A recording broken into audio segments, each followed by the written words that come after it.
But let's get this thing going here, and let's see if we can get Barry on the phone with us.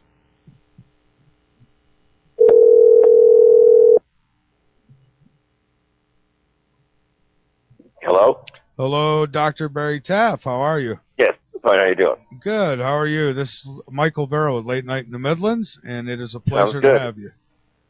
Uh, Yeah, I'm anxious to do it. well, good, good. I'm very sorry for the problem we had. We were scheduled, what, a week ago, I think it was? Yeah, last Thursday. Yeah. Yeah, so No I big deal. apologize for that. Well, anyways, hey, thank you for being on the show. We are live. Sure. And I didn't have a lot of time to go over your website, but I did hit it today for a little while, and from what I see, it looks like you've done some pretty interesting work, my friend. I'd like to hear Yeah, about it. 45 years of doing something, that you're interested in. Yeah, absolutely. So tell me a little bit about your background and what led you down this path. Well, reason I'm in this field is twofold. One is natural curiosity, but the primary reason is growing up, I was having psychic experiences, telepathic, clairvoyant, precognitive, out of body, and I thought everyone could do things like this. What's the big deal? And then I learned, which I discuss in my book and on the website, that most people can't, and even if they knew they could, they don't know how to do it. Example, this is the thing I speak of most frequently because it's what really stood out to me at the age of 10.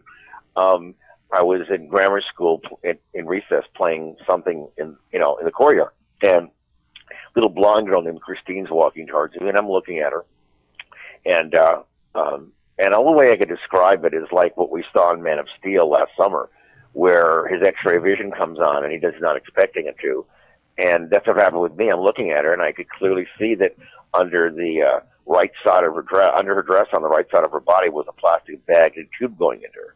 Now, I'm 10 years old. I didn't know what a colostomy was. How would I know what that is? So I went up to her and I asked her, what's that tube and bag under your dress for? And she freaked out, and they got the teacher and they dragged me in the principal's office. And the principal asked me, well, did you sneak into the girl's bathroom or did you just look under her dress? I said, I did neither. He goes, what do you mean? What are you talking about? I said, well, I was looking at her and it just came on. He goes, what do you mean it came on? You're like X-ray vision. He went, what? All right, so he called my parents, talked to my mom, and my mom said, yeah, he can do that. And he went, well, oh, no, maybe back up. Before I called my parents, I'm looking at him when he was yelling and being upset with me, the principal. And I said, you've got that appendix scar that's never healed. It looks purple. It's now I call it a keloid, but at the age of 10, I didn't know what that word was. And, of course, I was correct. He did have an appendicitis, an appendectomy, and years earlier, and he had a scar that never healed that well. And it was discolored and the whole bit. And so he was shocked. That's what he called my mom. And my mom said, yeah, Barry can do that. And he said, if I ever catch you doing this again in the school, I'll throw you out of the school and have you arrested. So I didn't do that. I had other experiences like that when I was young, but I never discussed them with other people. I just kept my mouth shut, especially in a school environment. It's a little too dangerous. Wow. And then so I was growing up with all these things happening to me. Why me? Why not my family? Why not my friends? What's the big different about me? So I read of a woman who was working at UCLA. She was a clinical psychologist by the name of Dr. Thelma Moss. And I wrote her. This is in the late 60s, 68. So she never responded. I called her. She never responded. I forget it. So finally, I met one of her research assistants when I was in college, and upper division college. And so that I got to meet Dr. Moss at her house initially, and she lived very close to me in Beverly Hills. And as I sat down, and she just said, here, she threw me her keys, and I was holding her keys to, psychometry. And I described different things, and then I said, I see a fat blonde woman with blue eyes screaming, really loud mouth, really obnoxious lady named Shelley. And turns out Dr. Moss's best friend was Shelley Winters. and it was a very accurate, if not unflattering, description of her. So that's how it started. So then Thelma was convinced I could do things, so she tested me as a psychic, and UCLA. It was published in a medical journal years later. Her and her associates found it very hard to publish the article because it was a little too weird to be true. I mean, it's a lengthy article in a medical journal, and it was interesting, but the information I was able to access was very state-specific and precise. But more so than that, my medical intuitive ability was being demonstrated there as well. This was, I was like, 20 years old. And so, I started working in the lab as a volunteer research assistant when I was in college. And then when I went into graduate school, I just kept working there. And the rest is history. So everyone sort of did their own thing. When Dr. Moss started out doing work in ESP and hypnosis and haunted houses, I ended up taking her place in that. My work was twofold. I did field work, meaning go out and investigate cases of hauntings and poltergeists and apparitions and doppelgangers and all those sort of things in the field, which is very hard to do because the chance of you running into anything is astronomical. Well, if you're having these experiences, then you're the right guy to send out there because, perhaps. Yeah. But then the other part of the equation on my end was I was doing work. I started a research group to see if we could train people to enhance whatever latent or inherent psychic ability they had. And so this is on my website under the title of Learned Psy, Training to be Psychic. And we had considerable results, which went on for many years. And we were visited somewhat regularly early on by individuals from the Defense Department and the Office of Naval Intelligence and Office of Naval Research and DARPA and the CIA and a whole slew of groups. And it worked. I mean, I discussed it. And in fact, when they first came, they were dressed in civvies. They were dressed in like anyone else. We didn't even know who they were. And the information we were able to generate through that mechanism we were doing was so state-specific and accurate that they freaked out because, unbeknownst to us, the target was SLBMs, the boomers, nuclear missile subs. This was the early 70s. And we accurately described a lot of the details for the Trident sub and the D5 missile that was in development. And they freaked out to the point where they demanded that we surrender the audio tapes we made, which of course we did. And then they became interested in what we were doing, but UCLA would not get formally involved with the intelligence community or the Defense Department because of political problems. You already had enough going on. They didn't need that. So the work we would have done moved up to SRI in Menlo Park, California. And the things we learned during these sessions were quite extraordinary. Our beliefs were kind of, put it this way, if I went back in time now, 45 years ago, and I told myself then what we know now about a lot of these things, my young self would go, "You're nuts. What are you talking about?" Yeah. It's amazing. The consistency, the continuity of some of the data we were generating in the groups. And this is discussed in my book and on my website. And the bottom line with all this, our understanding of this phenomena is way different than we ever thought it would be. It's sort of like keep thinking of ESP as like a biological radio. You send out a wave and someone receives it. No. That's old world linear thinking. The best way to describe it is, if you take a normal picture, you cut it in little pieces, of like an 8x10 of someone's face, you get little pieces of it. With a hologram, you cut it in little pieces. Each piece will recreate the whole, albeit with lower resolution because the aperture is smaller. Part of our brains may work like this. Consciousness may work like this.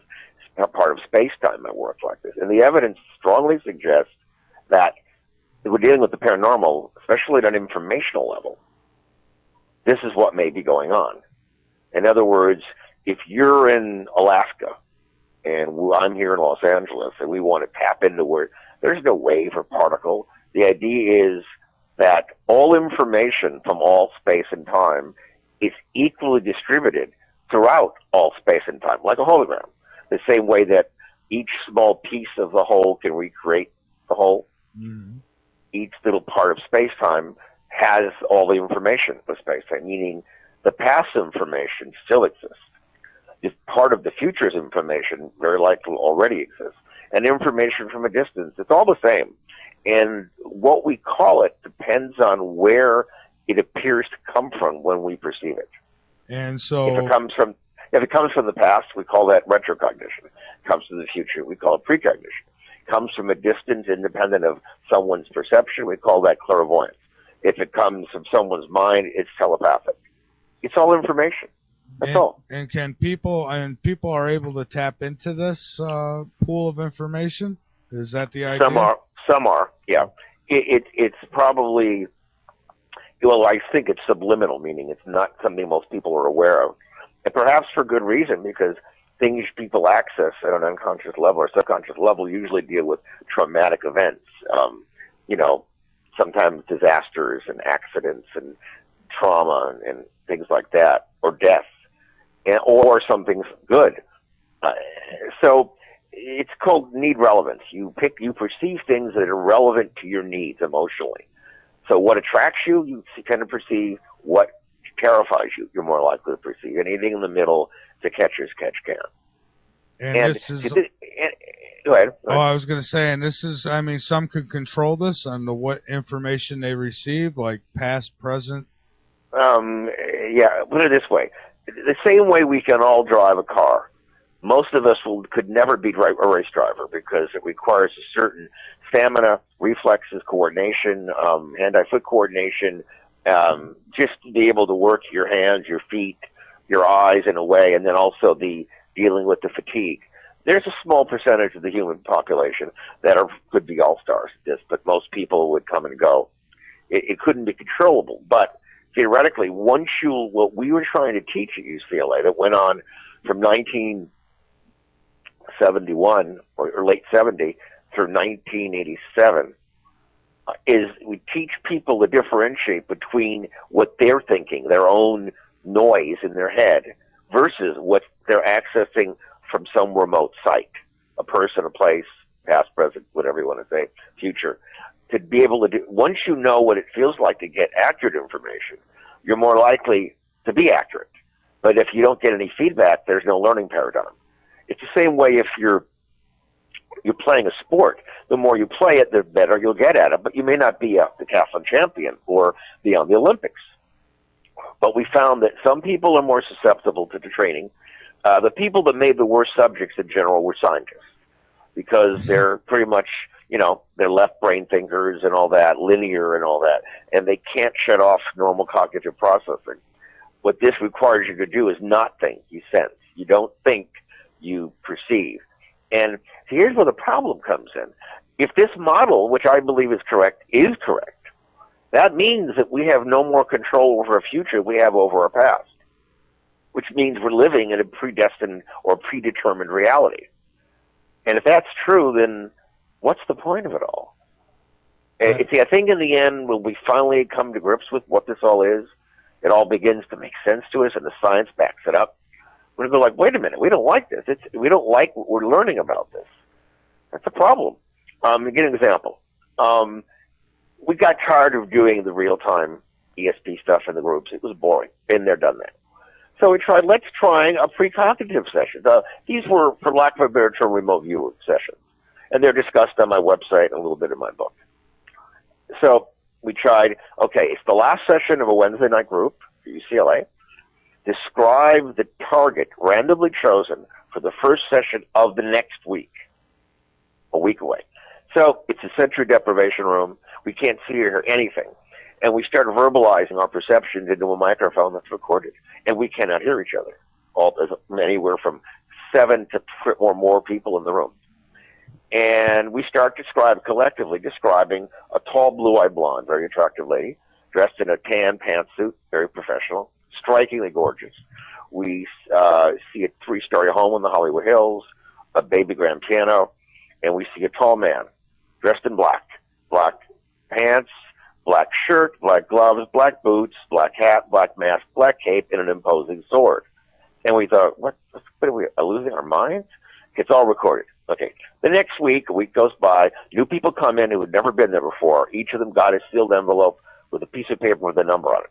We sat everyone down, we rolled dice. Okay, open your packets. Whosever number corresponds to the dice roll, you're the target. And the woman goes, me. So we told her, you're going to take the control for this audio tape, and you're going to play it back. If you're a statement that fits yourself precisely, stop it and comment. If it doesn't fit, let it go. Okay. So she hears the description of the person. Perfect. Face, hair, eyes, figure, clothing. There were 24 chairs in that room we were using, the conference room, for this research. And each chair was numbered. And she sat in the chair we named without our knowing it, meaning we were directing her towards any chair, and it was randomly chosen, her selection. So then we described the 3-story house in the Hollywood Hills. Yep. That's where she grew up. Baby grand piano. Yep. The tall man all in black with the cape, the mask, and the hat. Her father was Guy Williams, who played Zorro for Disney. Oh, wow. And she went, wait a minute. When did you make this tape? A week ago. A week ago? I didn't know it was coming until 3 hours ago. I don't get it. Neither do we. But I don't get it. How could you have, it was that, it shows, yeah, that's the whole point. How could we know something that hadn't existed yet? Unless the information was there. Yeah, that is very interesting, because that's true. It's like somebody who's able to connect, psychic, I guess, and they give future, what's going to happen, what have you. And, if they can do that, then that would mean that it's set in stone. Well, I mean, it's, in other words, either the information, there's only three possibilities here. One is you see the future as it occurred, and you're precisely accurate. The other is you see it, but you distort it through primary process, through your own mind, adds little tidbits to it, so it's distorted. Or 3, you're completely wrong. So it's very common that our brain distorts it. But if it isn't distorted, and it's very state-specific as this was, you know what the probability of us describing Zorro without using his name was a week before? His daughter would randomly show up at our group and be randomly chosen as the target? Astronomical. And a lot of my academic brethren back then got really upset with this, because they said it was we guessed. I go, we guessed? I said, how many coincidences make a fact? 10, 100, 1,000, a million? And I ran the statistics on the probability of us guessing this, and it was literally astronomical. So either you say it was a lucky guess, or you don't deal with it. That's how a lot of science is, has been for a long time. And it had another instance. A woman came. She was a volunteer in the lab. I can't use her name because she's well known now, okay. And I wouldn't want to get her involved with this. So she gave us a target, and we didn't know who it was. We described, his home with great accuracy. We just great detailing, the home and the kitchen and things like that. And we even got his last name phonetically. And I can't use it because people wouldn't know who he is. He wouldn't like that. Anyway, at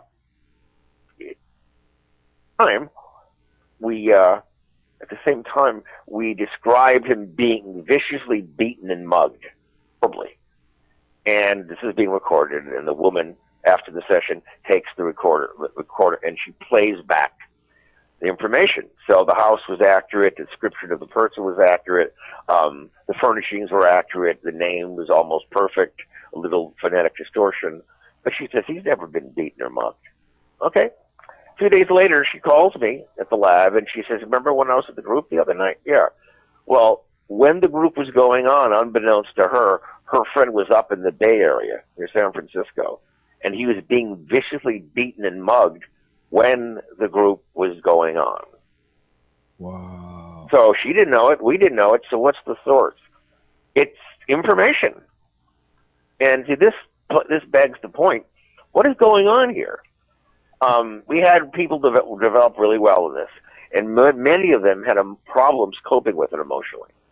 It's sort of like waking up tomorrow being Superman, and then you start demonstrating this to people, and they get freaked out. So you stop talking about it.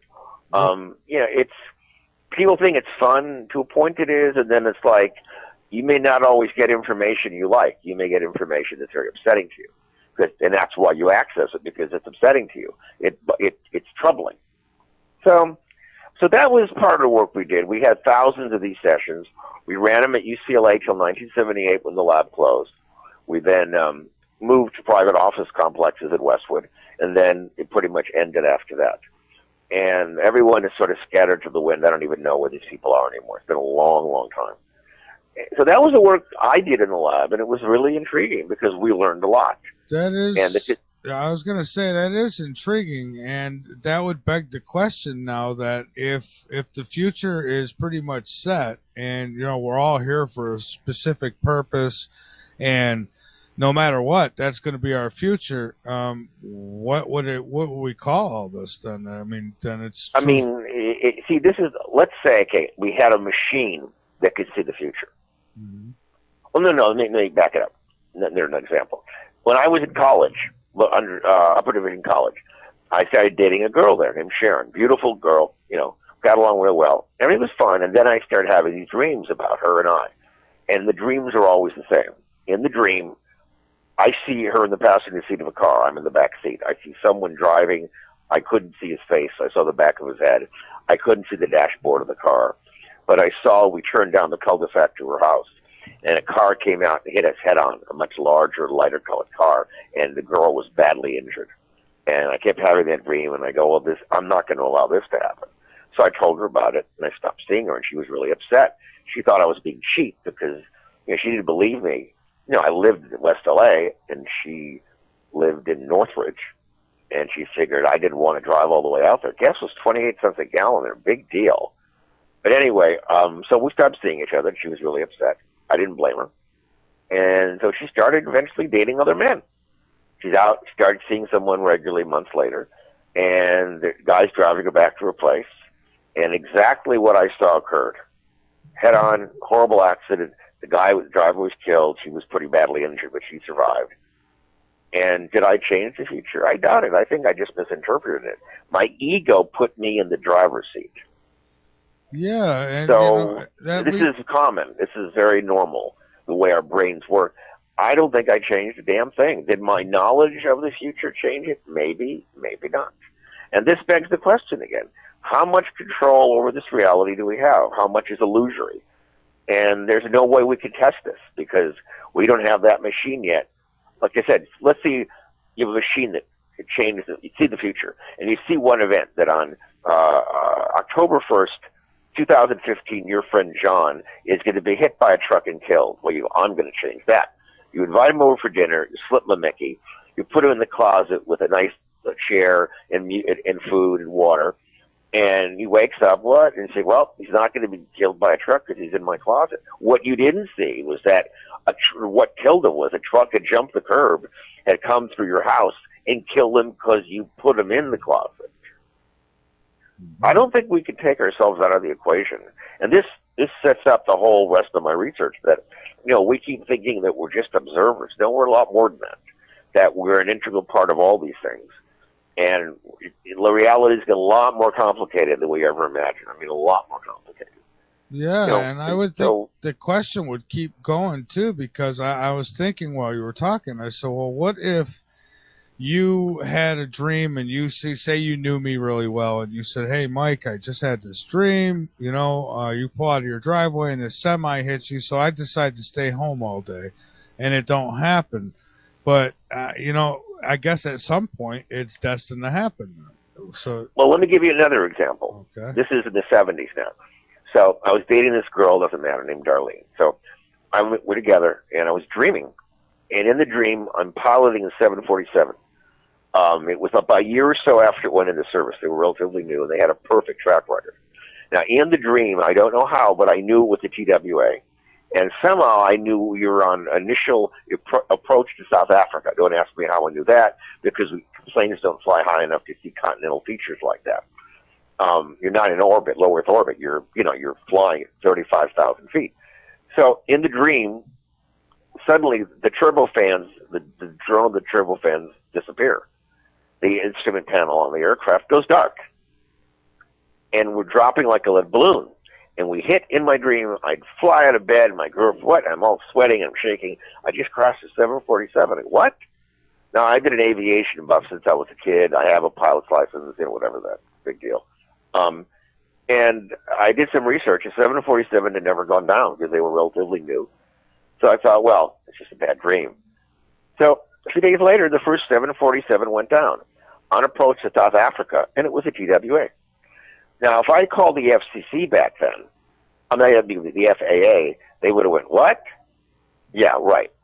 And then they would have, today, if they did that today, FBI would be at your door within hours with Homeland Security. They would arrest you thinking you blew the plane up. Yeah. So the question is, you know, can we intervene in these events? Can we stop them, or are they fixed as they are? There's no way to prove it one way or the other, but I've got this really weird gut feeling that we don't have any more control over the future. We have over the past. But as long as we live with the illusion that we do, that's all that matters. I see. And, in the end, that's all. And with a lot of people, that's true. The world could be falling apart around them as long as their backyard stays afloat. Yeah. Yeah. So for me, I guess it doesn't bother me either way. It's just I'd like to know for sure. I just, we all want to know where we came from and why we're here. And where we're going. And where we're going, definitely. Yeah. I mean, another example, I was dating this girl back in 1977, discussed on my website and in my book. I met her on a poltergeist investigation. We'll get into those in a minute. And this is the most striking girl I've ever seen in my life. I mean, my concept of perfect feminine beauty. She looked like the long-deceased actress Mary Blanchard or Brenda Benet, or those are the two best actresses who she resembled. We were involved. Everything was fine. Then the dreams came. And in the dream, all I knew, now we met on Valentine's Day of 1977. And, very romantic. Although that I didn't go to the case to meet a girl to get involved with. I was part of my work. And I was so overwhelmed with her beauty that my colleague kind of kept elbowing me. Parent, wake up. I go, what? I just was entranced by her physical beauty. So we started dating, and the dreams came. The dreams came. All I knew is that it was July 22nd, and the relationship ended. I didn't know why.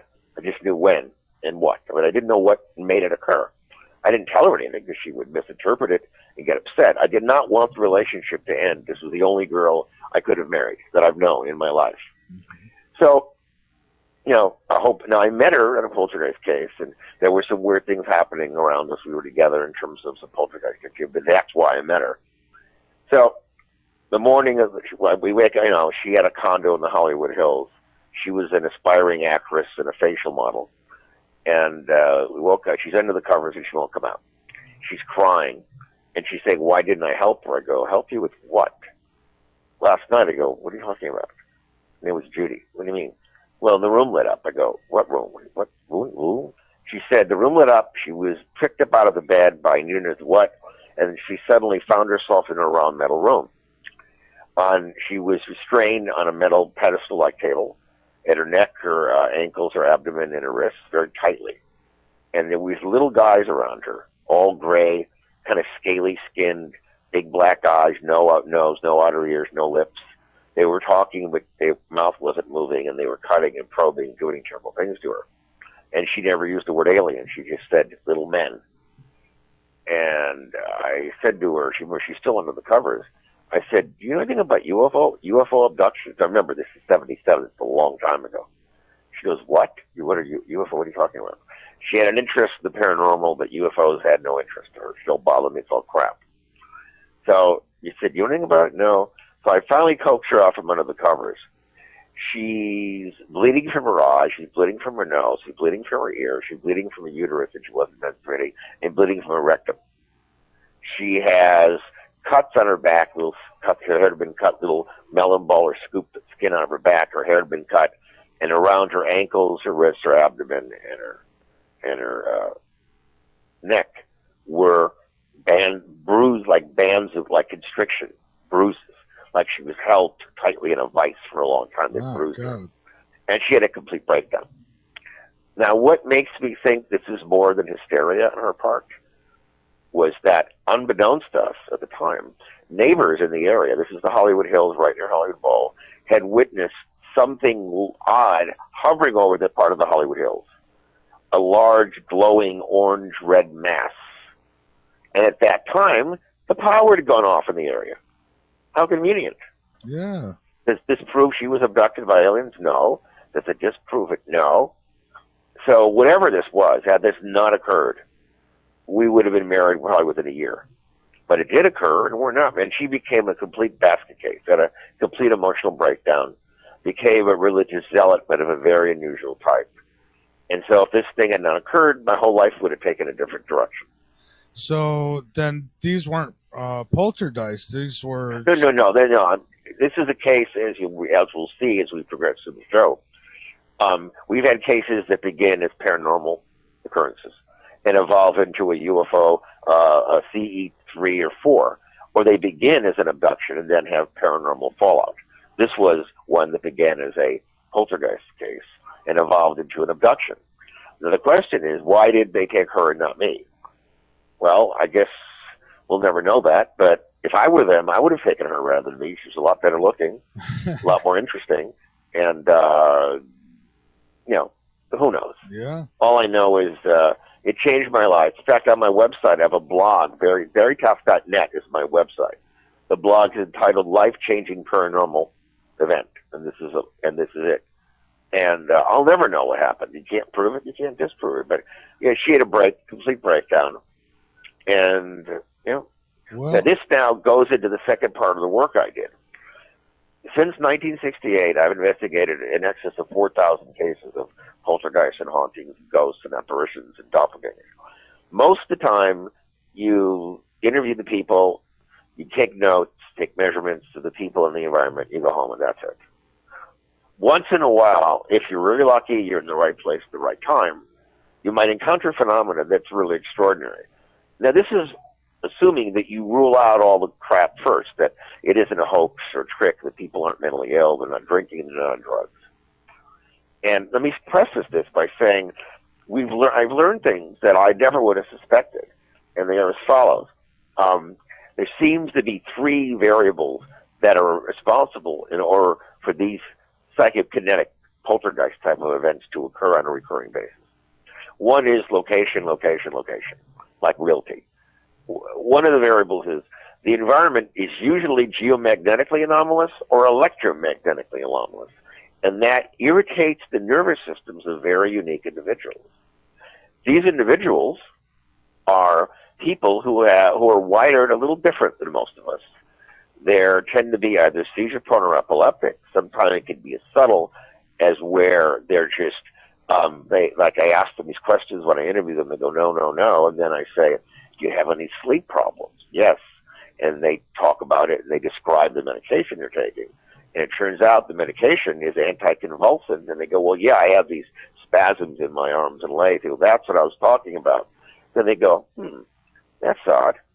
Now that you mention it, when I was taking the meds, the phenomena stopped, as did the seizures, but I stopped taking the medication, and everything started up again, which suggests the same part of the brain is responsible for both epilepsy and seizures in people, and this phenomenon. However, while most poltergeist agents are seizure-prone or epileptic, most people who are seizure-prone or epileptic are not poltergeist agents, which means there's a missing or unknown variable in there.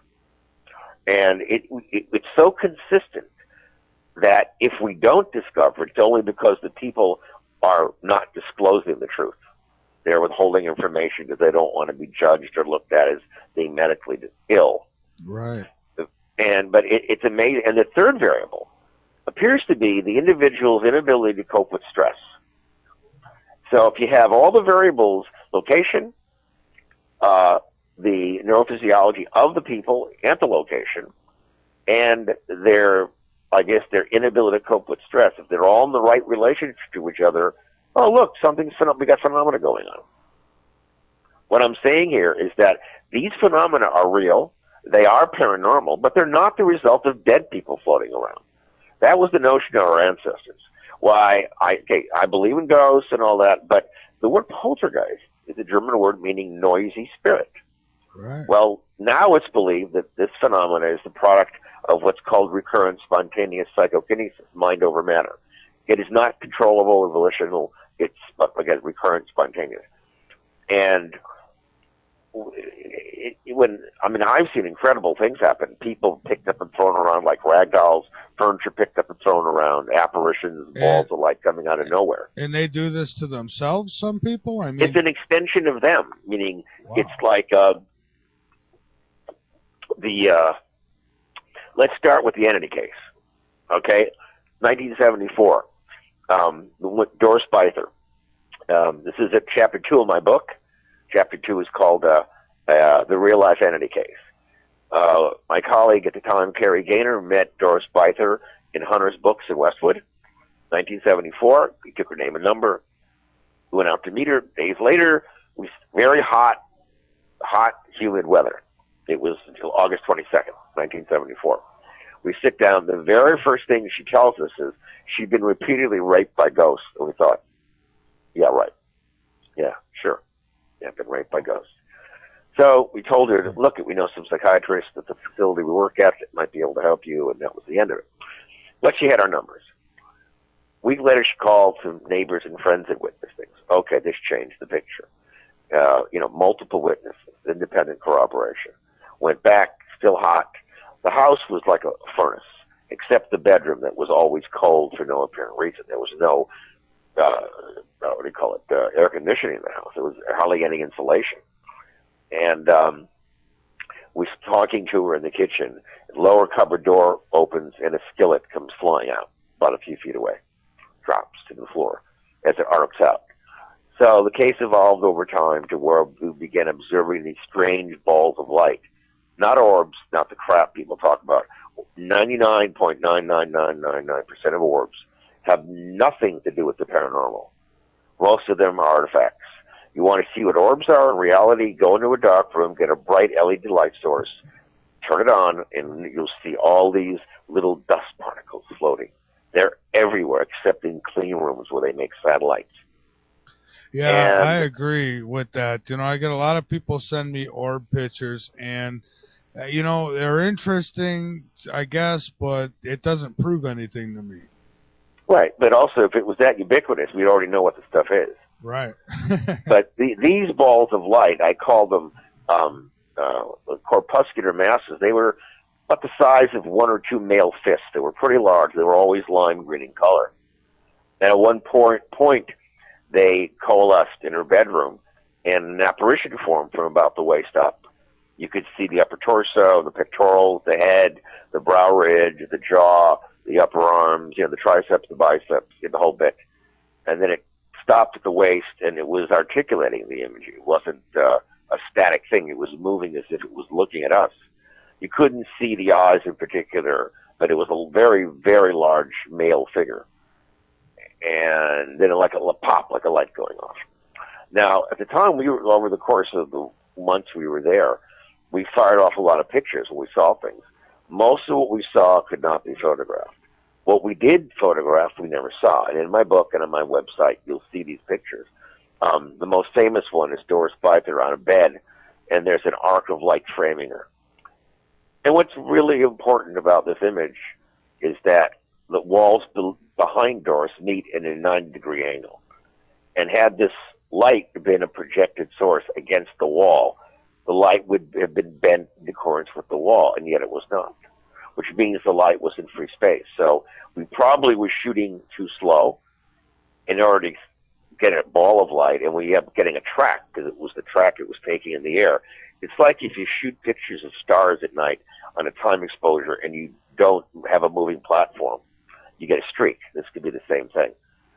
We have a second picture with her where she's not even in the frame. You see two inverted arcs, one going from bottom to bottom and one going top to top.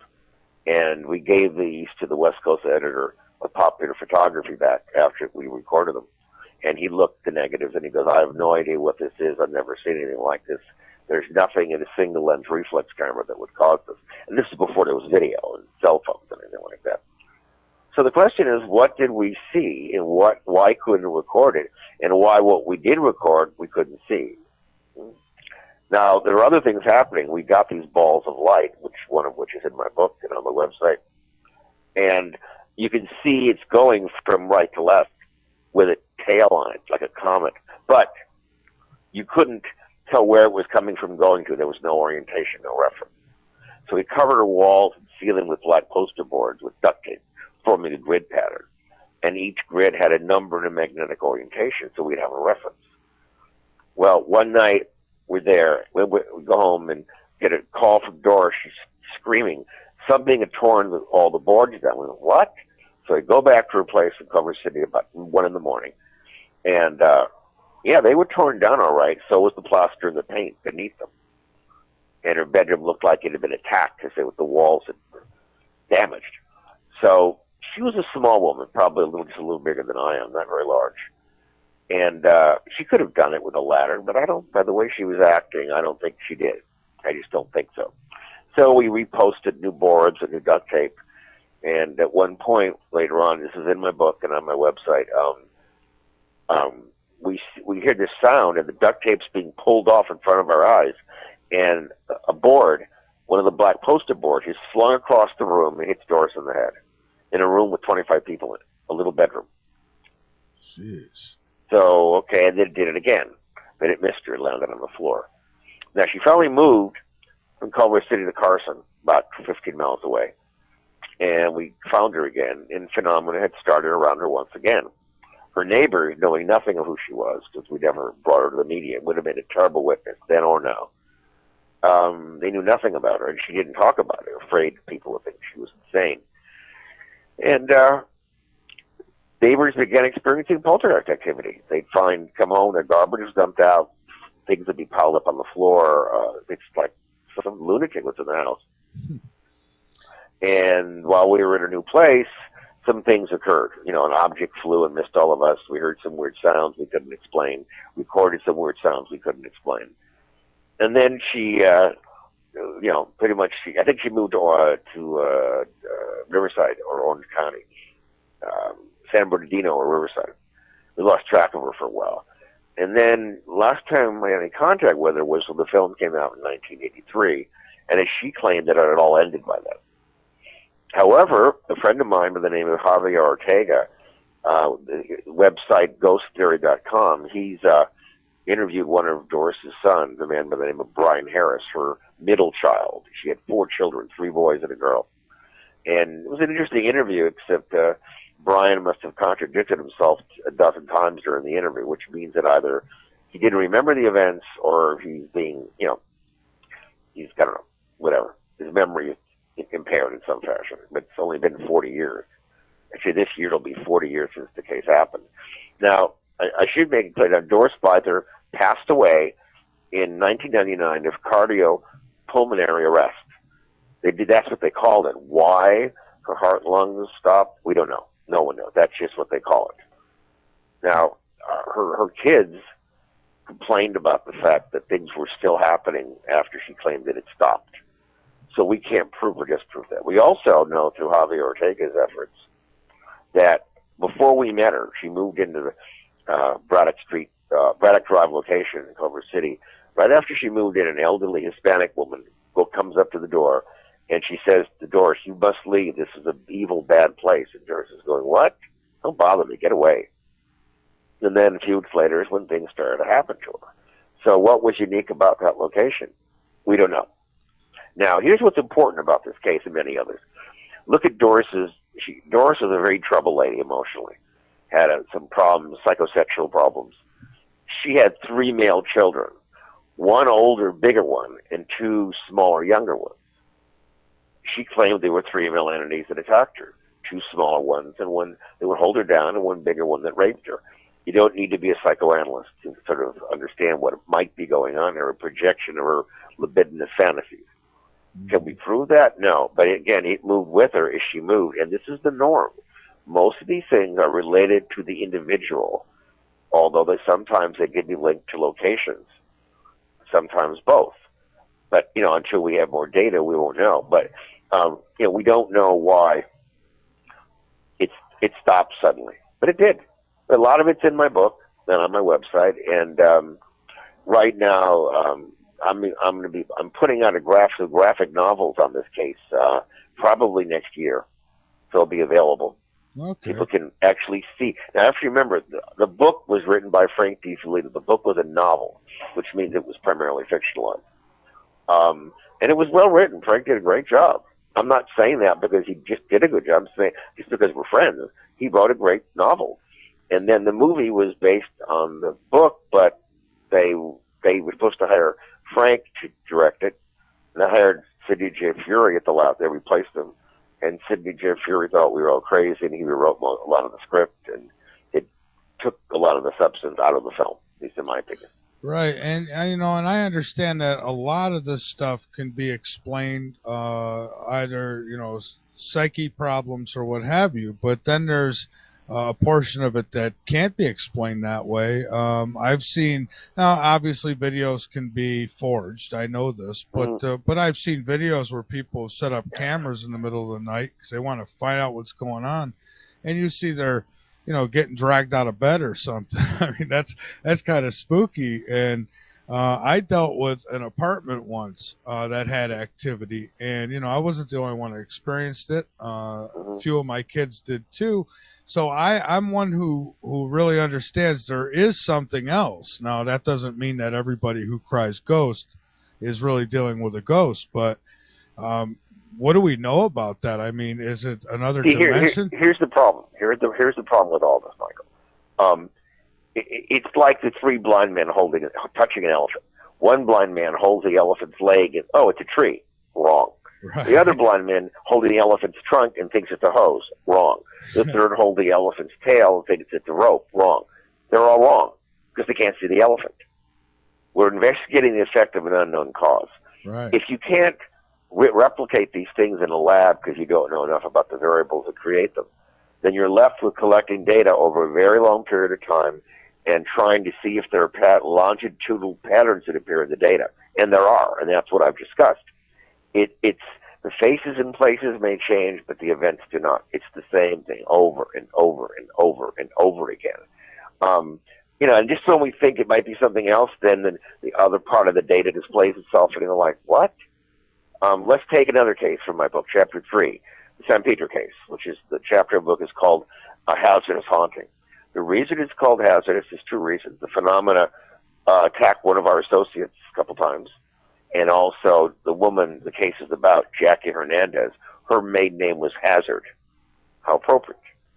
So we go out there in August of 1989, and the place had that same horrible stench that the Entity case did, like a decomposing organic matter, hot as hell, very humid. And, we listened to her talk, and she very similar to the Entity case, but, there was no rape or anything and sexual aspect to it. Long story short, we began recording strange luminous anomalies there, balls of light, not orbs, and with video and still frame. And fortunately, at the time, I was working with a colleague by the name of Barry Conrad, who was a professional cameraman. So Barry ended up putting on a really good video on the case called An Unknown Encounter. And what's intriguing with the case is Jackie's finally, the things that went on there were incredible. Typical poltergeist activities, apparitions, objects appearing and disappearing, just amazing. And one early on in the case, Jeff Wheatcraft, one of our assistants, and another photographer who'd worked with Barry for years, in a professional entertainment world. He was in the attic of the San Pedro house on 11th Street, and somebody tried to hang him. And we heard and a clothesline had wrapped itself in a bowline knot around his neck and was picking him up over one of the rafters. And the picture of this is in my book. It's also depicted in Barry Conrad's book called An Unknown Encounter, the true story of the San Pedro haunting. And then these other luminous anomalies that were picked up by Jackie and Barry Conrad over time. So what are they seeing? I mean, why are they seeing this? Okay. Eventually, Jackie's able to move. She moved from San Pedro up to Weldon, which is in Bakersfield, 390 miles north of Los Angeles. And so Jackie and Barry Conrad and Jeff followed her. I couldn't because my father recently had a heart attack. I had to help my mom. So while up there, the phenomena continued to occur. But what we didn't know is back in the original place that we met Jackie in, in San Pedro, phenomena was still going on there with new tenants. What? That doesn't make any sense. That doesn't make... So this is a contagion. We know that, let's say you go to your friend's house and you're in good health, but your friend's, his kids are sick. So you go there, you wear gloves, you wear a mask, you're real careful. You come home, you get it, you give it to your family. You all know what that is. That's a vectored pathogen. Okay, fine. There may be something analogous going on in this field, but it isn't biologic. It's energy. That environment, had we had portable instrumentation like we do now, probably has a very high geomagnetic field. And if you move into it and you're susceptible to it, it alters you or infects you, for lack of a better term. And then in doing so, it charges up your body. And even if you're away from the source, you can bleed it off and direct it to do things. Now, what's intriguing is the fact that Jeff was attacked repeatedly in the case 3 times. Once in San Pedro, another time they're up in Weldon having a seance, and Jeff and his chair levitated up in the air. The chair drops down. Jeff continues to arc up and slams into the wall where it meets the ceiling, and everyone thought Jeff was killed. He collapsed on the floor. He was unconscious, and they went to him. And he was alive, thank God. But he said he felt a compression in his diaphragm, and he felt a lifting sensation. He blacked out. Now, what's intriguing about somebody trying to hang Jeff and then something throwing him in the wall? Jackie, the focal point of the case, really disliked Jeff. Well, why did she dislike Jeff? Because she liked Barry Conrad. Every girl that meets Barry Conrad likes him. Tall, dark hair, blue eyes, you know, nice, affable, friendly, successful, things like that. Women really like him. And they get attracted to him. And I think that Jackie misinterpreted Barry's assistance as one of romantic. She was estranged from her husband in the process of getting a divorce. She thought, oh, Barry can help me, Barry Conrad, not this Barry. And every time Barry was around, there was Jeff. And he was, in Jackie's mind, interfering with her ability to grow closer. So what does the phenomena do? It repeatedly attacks Jeff. What a coincidence. Gee, so we were doing a hard copy show sometime later, in 93, and it was really funny. I asked the producer, I said, you know, Jackie, what do you think about this? What do you think of Jeff? She goes, I don't like Jeff. What would you want to happen to Jeff? I just wish he would go away and not be around whenever Barry's around. So I said to the producer, do you get what I'm saying? And the producer, a lady, you know, she goes, what, so Jackie's telling the ghost what to do and the ghost is doing it? I go, there's no ghost. It's Jackie. What? What do you mean? You know? And then another time she was down in San Pedro visiting friends. She was staying in a motel. Comes back to her motel late in the day, early evening. She opens the door, and written all over the walls and ceiling with large red marker pencil, or marker, I don't know what they were the words mad and angry. If you had to describe Jackie's mindset at that time in her life, given what was going on around her, being separated, having 2 young children, you know, trying to make life work for her, how she was disenfranchised by all this, yeah, mad and angry would be it. What a coincidence. And so, and then, you should see on my website, in my book, why did the phenomena keep breaking out in Barry Conrad's apartment after Jackie left? This is when he lived in Studio City. So she'd go visit him, and she'd leave, and it didn't make any sense. Why is it happening there? Well, now we know why. I didn't know this when I wrote the book, or would be in there. Barry has a problem with women. He's sort of a misogynist, Barry Conrad. And he uses women, you know, to him, and they're horrible. They're for cooking, cleaning, and there's portable sperm banks. So he was playing games with Jackie. Jackie come over to his house, and they'd get to have an affair, and she'd cook, clean, and shop, and he'd screw her or whatever. And, you know, hey, they're both adults. They can do whatever they want to do. But he was using her, and I think, and then other women would come over. He'd kick her out, and then he'd bring her back, and then he'd kick her out, and she got really angry. So what we were seeing here is a psychokinetic manifestation of Jackie's anger. What a surprise. I mean, how much more literal does it have to be? That's fascinating. I didn't even know this till a couple of years ago. Barry never told me this. And I would be curious. We got to take a break here in a minute. We could touch on this when we come back. Yeah. But I would manifesting this type of energy. How come some can, or some do, I should say, and others do not? Well, why is it that some people have really good vision, others have poor vision? People have good hearing, other people have bad. Some people are tall, some people are short. No one knows.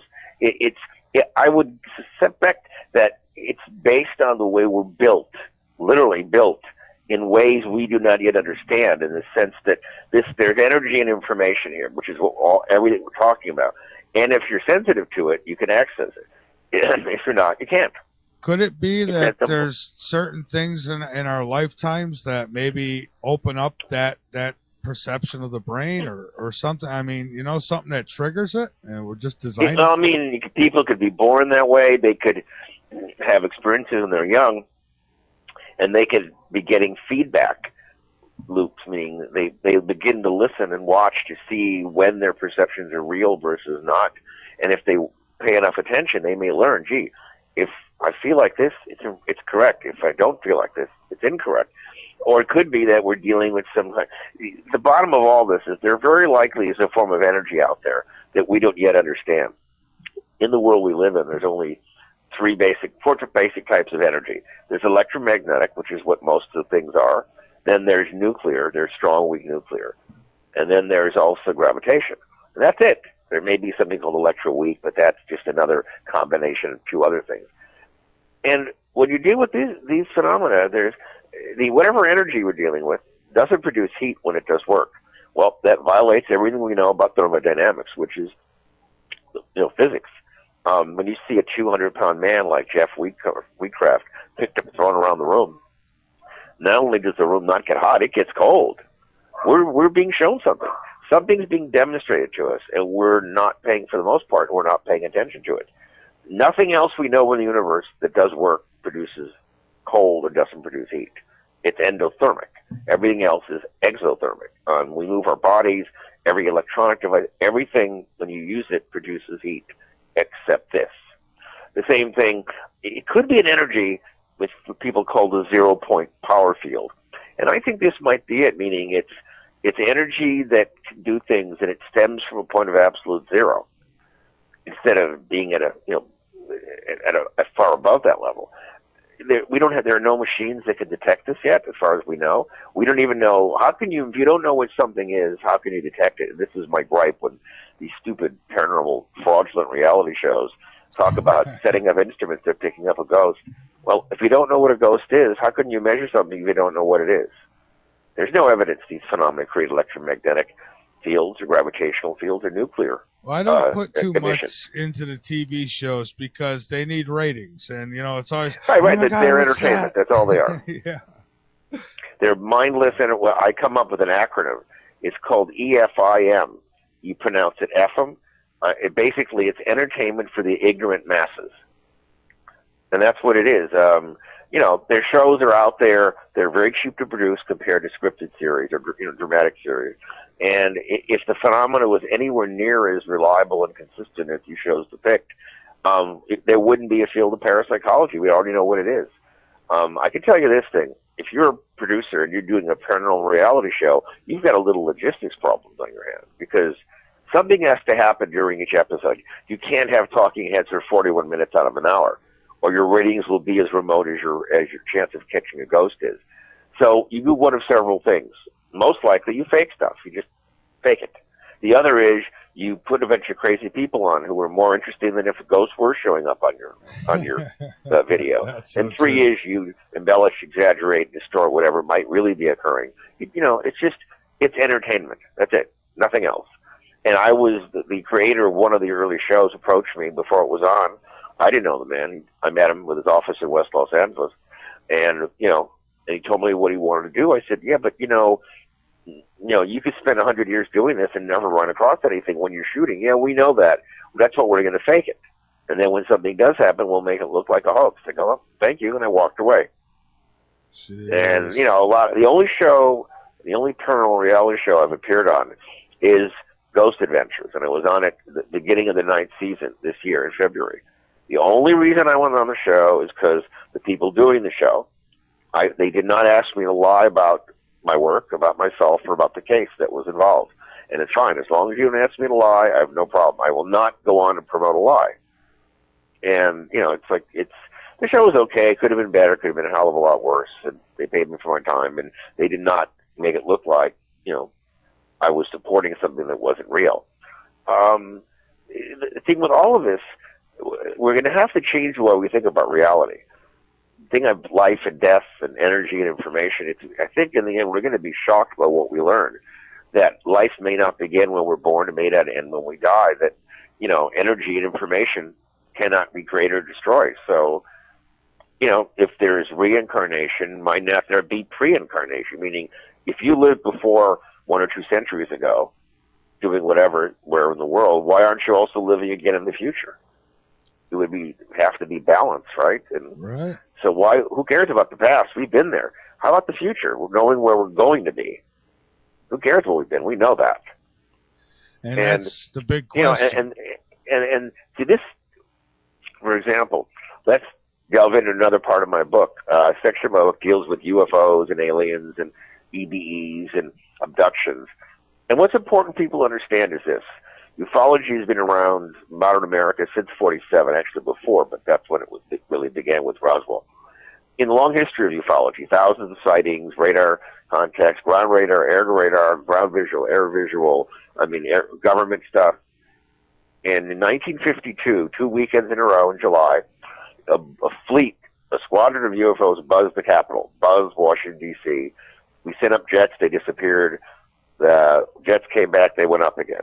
They were tracked on radar at speeds in excess of 9,000 miles per hour in the lower atmosphere.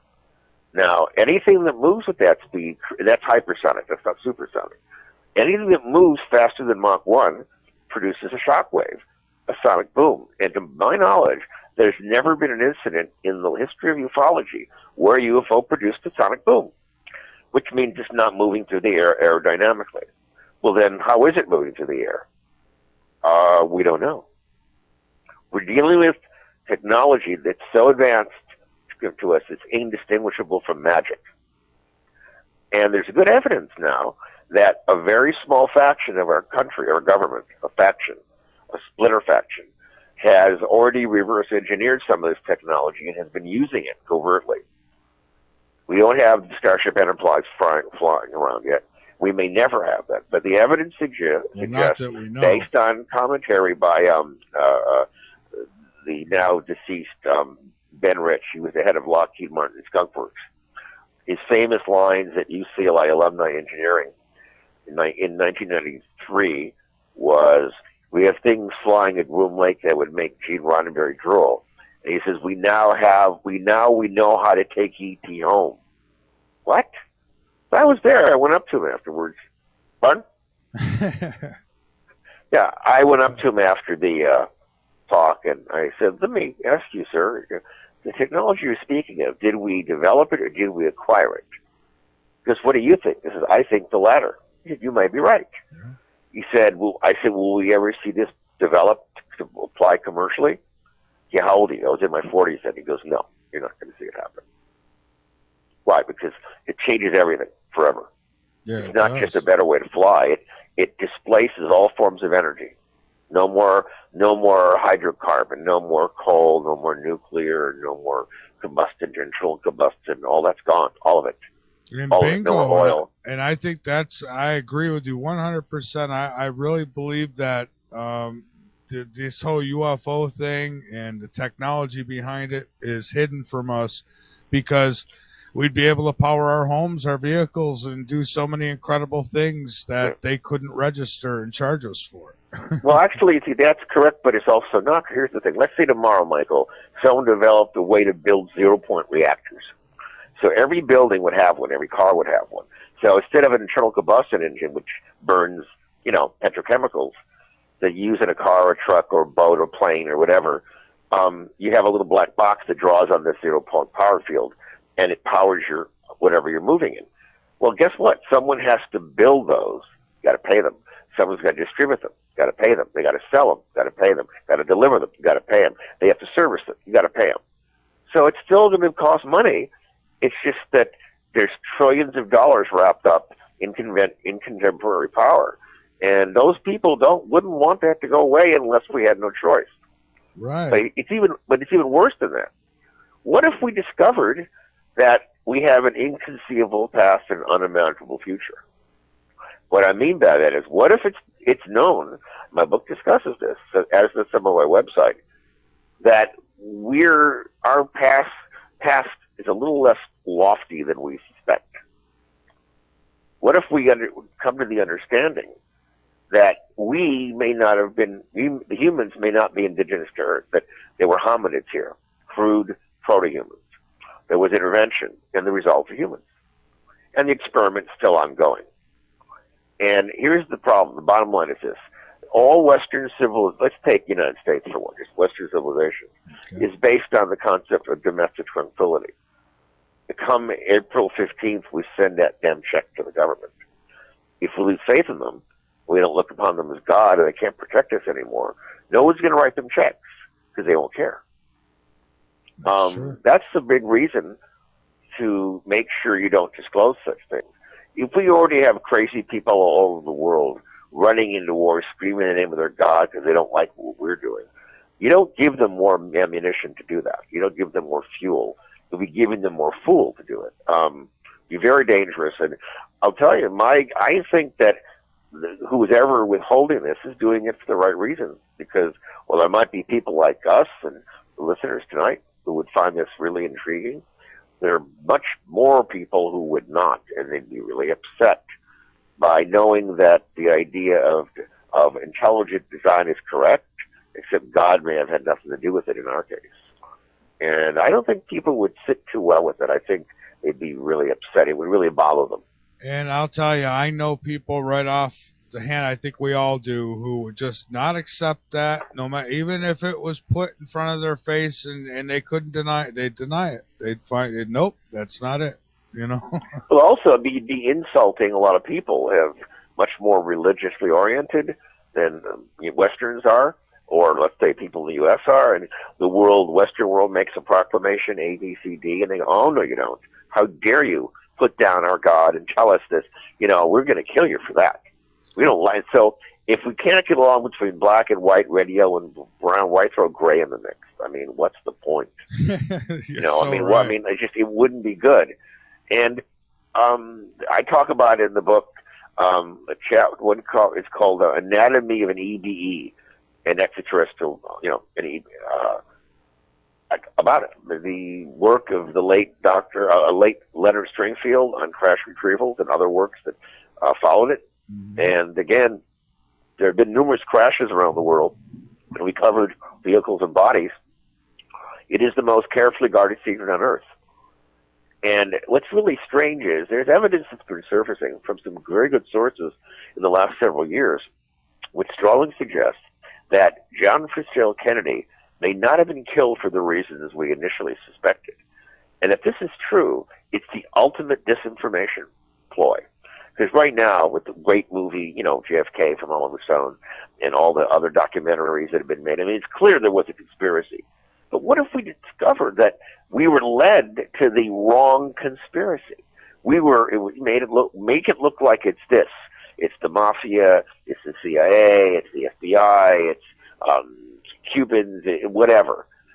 Well, the mafia may have been involved in it, and the intelligence community might have been involved in terms of carrying out the assassination. But the reasons for it, there's evidence showing now that JFK was aware of what was going on with UFOs, even back more than 50 years ago. Yeah. And he was demanding full disclosure. And they said no. And the evidence now suggests that during one of his many trysts with Marilyn Monroe in the sack, he was telling her about it. And then she blackmailed him by saying, if you don't leave Jackie and marry me, I'm going to blow the whistle, not only on our relationship, but I'm going to blow the whistle on what's going on with UFOs. And she was dead shortly thereafter. Exactly. What a coincidence. Yeah.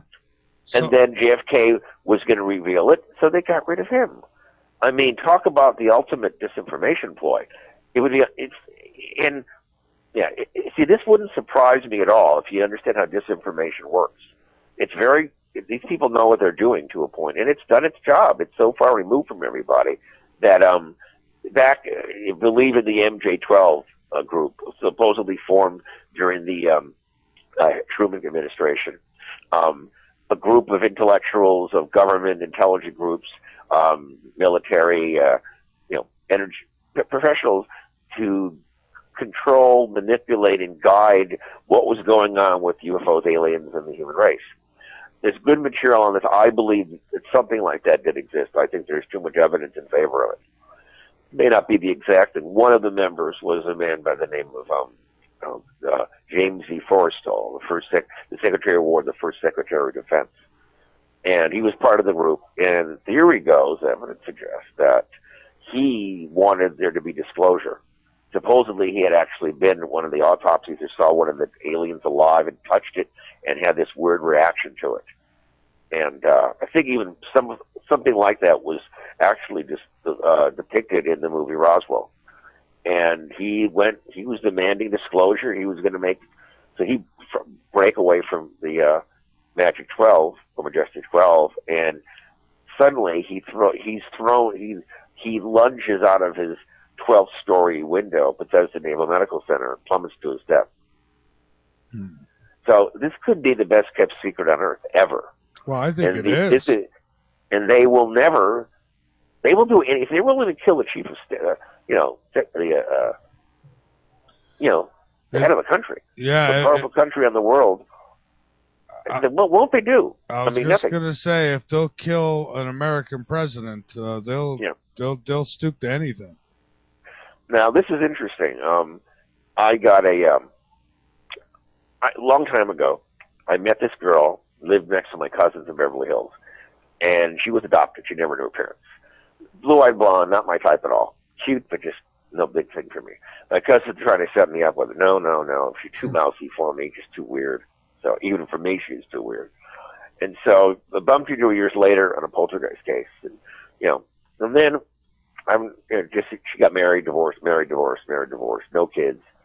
And she popped up years later, actually 2008, I haven't talked to her in many years. And I warned her when she was younger, she used to smoke a lot. And I said, look, you've got an enlarged heart. If you smoke, you're going to get really sick. No. So she popped up in 2008. Yeah, she had to have a biventricular pacemaker and a valve replacement from smoking. And she still looked good. I didn't see her, but she looked really good. So she's my age, or a year older, I think. And long story short, she said about 10 years prior to calling me, her real father found her, her biological father, who she never knew of. And he showed up, and he proved that he was her father. And then he told her who her mother was. Her mother was the most famous blonde of the 20th century. Who was that? Marilyn. I was just going to say Marilyn, but I thought... So my friend didn't believe it. The girl I knew didn't believe it for 1 second. So she started checking out. And they knew who she was. They said, if you make this public, we'll destroy you. We'll sue you and blah, blah, blah. And then her father said, by the way, your mother didn't commit suicide. She was murdered. But not for the reasons you think. And what? What? Huh? I said, I can't tell you any more than that. All I know is it's not for the reasons you think. And he said, I can't talk about it because it would put you in jeopardy. So, okay. But she said, your mother was murdered. But it was the same, he said, it's the same reason the president was murdered. And my friend went, what are you talking about? Wait, the mafia? Why would the mafia kill my mother? What? And he said, I can't talk about it. And that was it. So, life is always stranger than fiction. Reality is always stranger than fiction. And, I don't know. Yeah, it is. So, stuff, the more we learn, the stranger it gets, which is the odd thing. Just when we think we know something about this, another part of the onion gets revealed as we peel the layers away and go, wait a minute, what's this? What's this? And we don't seem to understand what it is that's going on. In the end, if we come to grasp and fundamentally understand this new energy, let's call it zero-point energy, that can do work without heat and make machines do their thing, free us from gasoline and oil and nuclear and coal and whatever, we could build starships like this and go to the stars. And the irony is we may have already done it and we'll never know it, meaning they're not going to make this disclosure. There's some evidence that they have fleets of these things, not like the Starship Enterprise, and they've been all over the place. How far out, we don't know. But I, for one, believe it, because if someone other than Ben Rich made these comments at UCLA back in '93, I think it was, I wouldn't have believed it. But coming from him, no, why would he say that? It just doesn't make any sense. And, you know, it's also, why is it that some cases begin as like paranormal cases and back in the 70s, I met an executive from a local TV network. I can't say which network it was, or I could be sued. But he was an executive, and I met him, and you know, the reason I met him was because there was poltergeist activity going on in his house. So I met him and his wife. We never had any experiences, but their types of things they were experiencing were consistent with what we've already known. This is before we even understood the link with epilepsy and being seizure prone and geomagnetic environments. So, okay, it was interesting. And then a couple of months after the phenomena stopped in his home, he and his wife are taking a trip up north in California. They're driving. And they thought they saw either a meteorite coming down or a plane about to crash. They followed the light up into the canyon, and they turned the corner, and there on the ground was a UFO resting, glowing, not, you know, with no, and there was little guys around it, like aliens, picking up things on the ground, and they saw each other, and the aliens, little diminutive guys in weird, like, white suits, pointed some kind of a glowing tube at them, and they blacked out. And then they woke up on the freeway, and it had been hours later, and they had no idea how they got there. They subsequently started remembering a lot of it, but not all of it. And it tore their lives apart. They led to a divorce. Marriage fell apart. The guy couldn't keep his job, and he just fell apart. And real normal people. But why is it that some cases begin as paranormal and evolved into a CE3 or 4, or begin as an abduction and have paranormal fallout? And I discuss this in my book, and I think that whatever these UFOs are, technology, they're using forces that we call paranormal the way we use electromagnetism. Yeah, I was going to ask you what your, based on all the research you've done, obviously we don't have all the answers, none of us do, but if you had the best guess, I guess, to this UFO phenomena, what would you say it is? I mean, are they able to maybe open up some kind of portals? Are they interdimensional? Are they? Well, I mean, it's basically, the best way to look at this is like Star Trek. Not the new Star Trek in the last two movies. When they go to warp, they just disappear and then they appear where they're going. That's what it'd be like. It'd be instant. I think that warp drives a reality, and others are using it. And there's work by Mark McCandlish called about an alien reproduction vehicle that was built by reverse engineering crashed retrieved UFOs, and that we learned how to do this some time ago. And the Nazis were playing with this. They had allegedly there was a UFO crash in the Black Forest in Germany in 1936, and they were very bright. The Germans were, they still make great cars. I mean, brilliant engineers, and they back in reverse engineered it the best they could, but the technology was crude. They were getting some results with field propulsion, but it didn't end there because the war ended. So some of it came here, some of it went to the Soviet Union. But I think we're dealing with technology that is beyond our fully understanding. It'd be like taking a modern car back to 5,000 years ago. They wouldn't know what are those? Why does it make that noise? And what's that weird smell coming? And how does it move? And what are those weird black sticky things on it? And I don't understand what's the, we don't have the reference to understand it because we don't have the education. I was going to say we'd read about it in some kind of scripture. No. Well, it's interesting. In the ancient Hindu scriptures, the Bhagavad-gita, I can't pronounce it. In India, they talk about these things called vimanas that flew with something like a form of mercury plasma. And the best guess, which I discuss on my website, is that the way to produce a warp drive vehicle is you create a plasma out of mercury, which means you vaporize it and ionize it, electrically charge it, and you compress it and spin it at a very high rate of speed, but you've got to embed it with particulates, otherwise it would freeze. And it produces what's called an Einstein-Bose condensate. And this is something that if you manipulate it correctly, it induces what's called a torsion field and frame dragging. It warp space-time. And if you move it correctly, you will produce a tunnel which you can move through to get where you're going almost instantly. And I talk about it, a device called the Lockheed Martin TR-3B, flies using it's a magnetoplasma propulsion, a rotated mercury plasma, highly compressed, high rates of speed, and apparently it reduces the inertial mass of the vehicle by over 95%. That would mean, like, let's say you're doing 100 miles an hour in your car. You know what happens? You try to make a right turn, the car, you flip over, and the inertia keeps moving it in the same direction. But if you do this, that it neutralizes inertia. So you'd be doing 1,000 miles per hour going forward to make a right turn, no big deal, because there's no inertia. The mass of the inertia is neutralized. This is the first step. This is what warp drive probably is. I talk about it on my website. The blog is called Building a Warp Drive Engine. And the evidence suggests it's already been done to a certain degree. Have you ever talked with the Quiche guy from the Quiche Foundation? I think that's what it's called. He claims that he has built a UFO, or he's able to.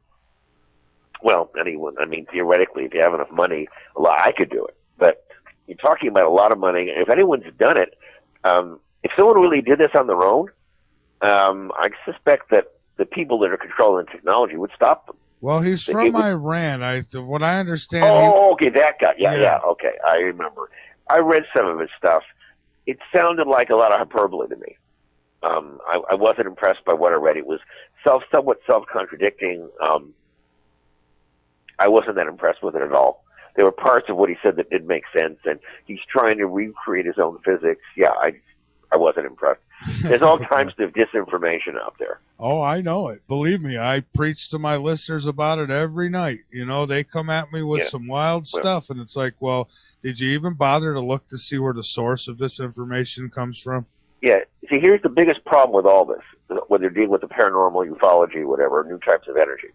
If one does not know how the physical world around them works, how can they be expected to know what lies beyond its boundaries? Simple question. You ask the average person why the sky is blue, and then, I don't know, why is it blue? It's blue. No. Why? Why? Because there's water molecules in the atmosphere that refract light in the blue spectrum. On Mars, there's no liquid water that we know of, and that's why the atmosphere is different color. Why? And you ask most people what the most abundant element is of the air we breathe, and they'll say oxygen. That's not correct. It's nitrogen. But most people don't know that. And there are two of the most, I guess, obvious things most people don't know because they have no need to know them. So if they don't know that, how are they going to know this other exotic stuff? Well, they don't have a need to know, and they're not looking into it because they don't care. It's not about them. Why should they waste their time reading about something that isn't related to their lives unless they're bored and they want to do this because it gives them something to distract them from bad television? Right. You know, it's, so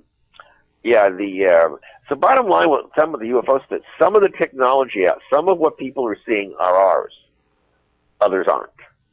The question is, I don't think man-made UFOs they're relatively new, maybe the last 30 years or something like that, 30 or 40 years, different versions of it. And some of this discussed on my website called Building a Warp Drive Engine. And the older stuff may not be ours. There's also, rumors that part of the Nazi party and then the heads of Nazi Germany escaped to South America and then to Antarctica and built a subterranean base. Can't prove it, can't disprove it.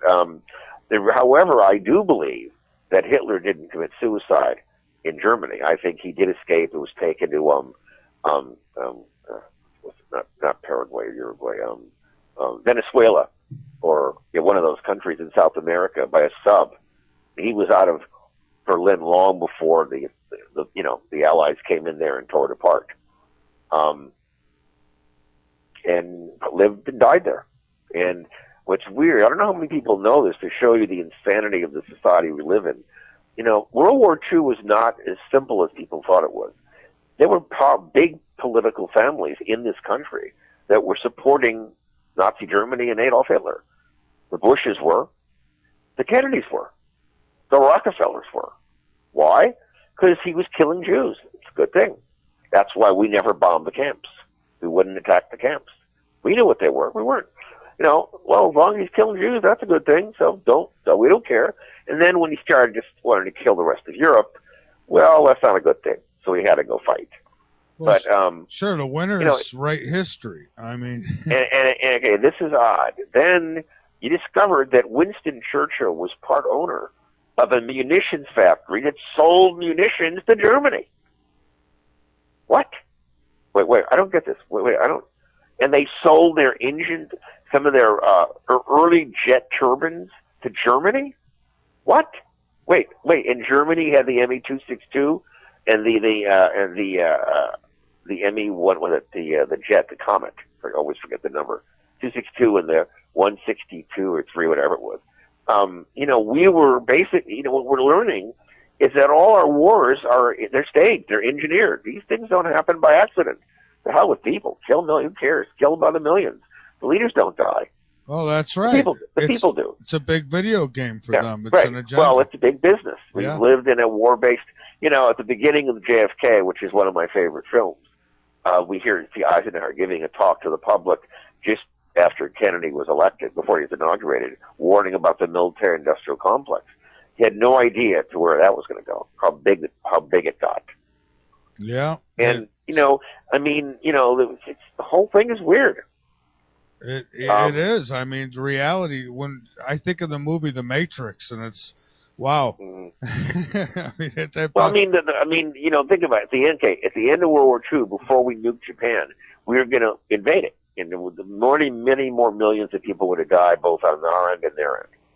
So we marshaled a lot of jeeps and trucks and conventional bombs and boats and armament, ordnance. But we didn't invade them because the nukes stopped them. They decided to give it up. Where did most of that material go? It didn't go back to the U.S. It went to South Korea. Where was the next war? Korea. What a coincidence. Yeah. Gulf of Tonkin, 1964, never happened. There was no Gulf of Tonkin. It was staged. We needed to get in the war. So, okay. Yep. You get no argument here. It's the same thing. I'll go as far with 9/11. Well, there's all sorts of theories. The thing that bothered me about 9/11 from the get-go was, if people notice the way those buildings collapsed, when buildings are damaged, they don't vertically collapse like that. They fall. They tilt to one, if it's like in Man of Steel, and they were tearing the city of Metropolis apart, what they're fighting. We see buildings falling, and that's the way it happens. Yeah. Buildings don't vertically descend. That only occurs in controlled demolitions. That's right. So if these buildings weren't brought down by the planes, what did bring them down? A little bit. And why did Building 7 collapse when it wasn't even hit? And also, why is it that from the videos taken of whatever attacked the Pentagon, nothing shows a jetliner? It looks like you're looking at a hypersonic cruise missile. And why isn't there any remnants of the jet turbines, the wings, the fuselage, or the tail of the aircraft in the Pentagon? There's nothing.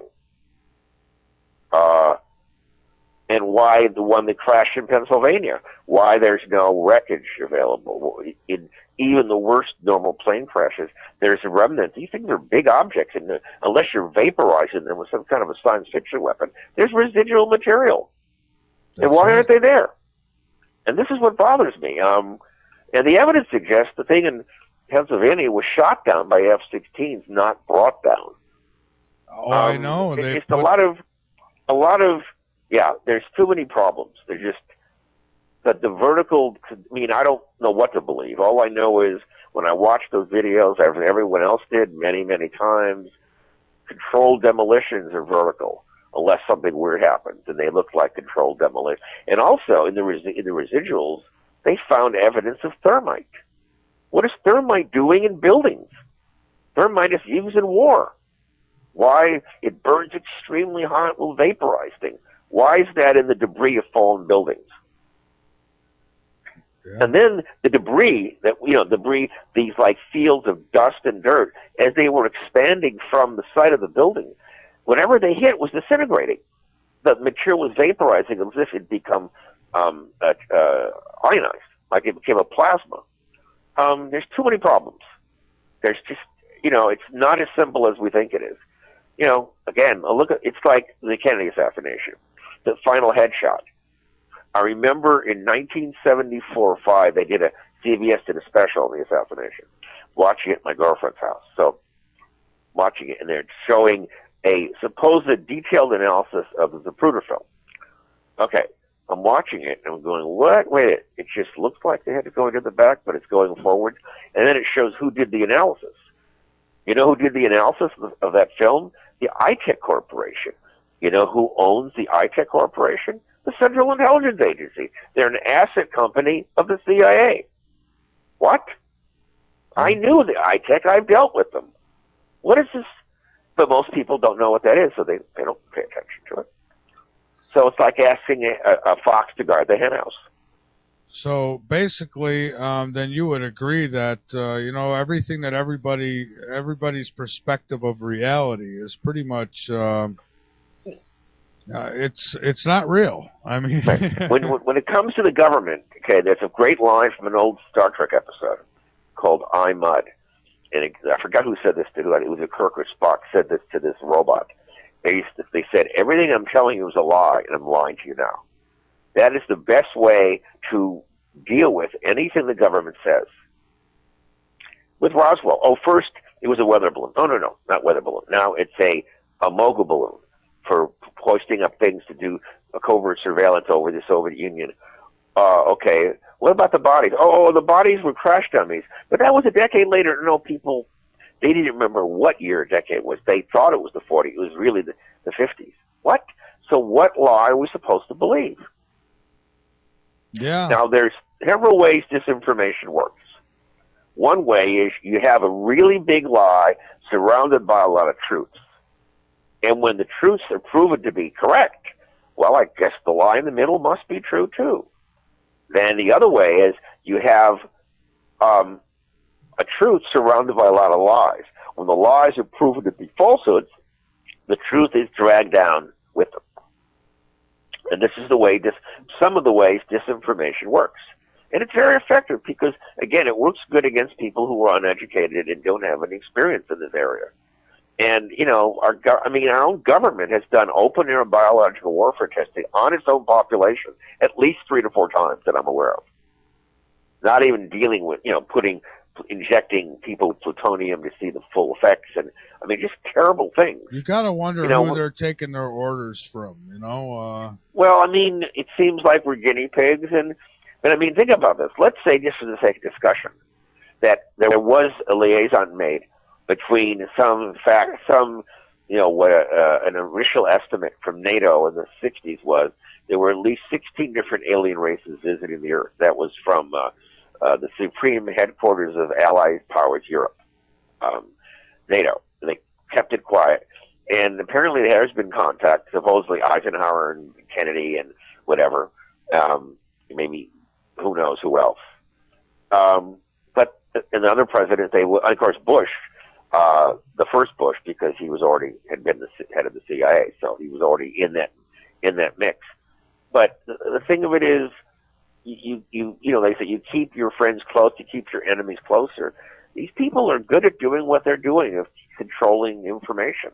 And the fact that we've been lied to across the board so many times, so at what point you say that, what am I supposed to believe? And you end up, you don't know what to believe because you don't know who to trust. And how much of what they're saying is a lie? Is this all a lie? Is it part of a lie? And then if they tell you a lie, how much more of a lie is it? Or how much, if you just keep spinning it, and eventually people say, I don't care, it's not my problem. That's why I question everything. I'm telling you, I have some listeners who want to just pull their hair out with me sometimes, but it's like I like to stick to facts. And I question everything. I look at motive, it's just, you have to nowadays. There's so much deception. It's like in JFK, they said who had the motive, who had the opportunity, and who could cover it up.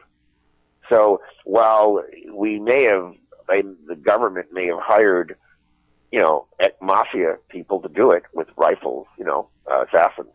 Who knows? The reasons may not have been what we thought. I mean, it'd be interesting to hear what Oliver Stone would think about this premise, because I've met his son about a year ago, Sean's son, really nice guy, very, very smart, open-minded. I would really love the opportunity to sit down with Oliver Stone for a couple hours, just talk about this. He's a very intelligent, articulate man. I'd love to get his take on it, just to see what he would have to say. I've seen all the films he's made and really appreciated his gift as a filmmaker. But, the thing is, in the long run, people don't waste their time on things that don't affect them personally. And this is why these things keep going.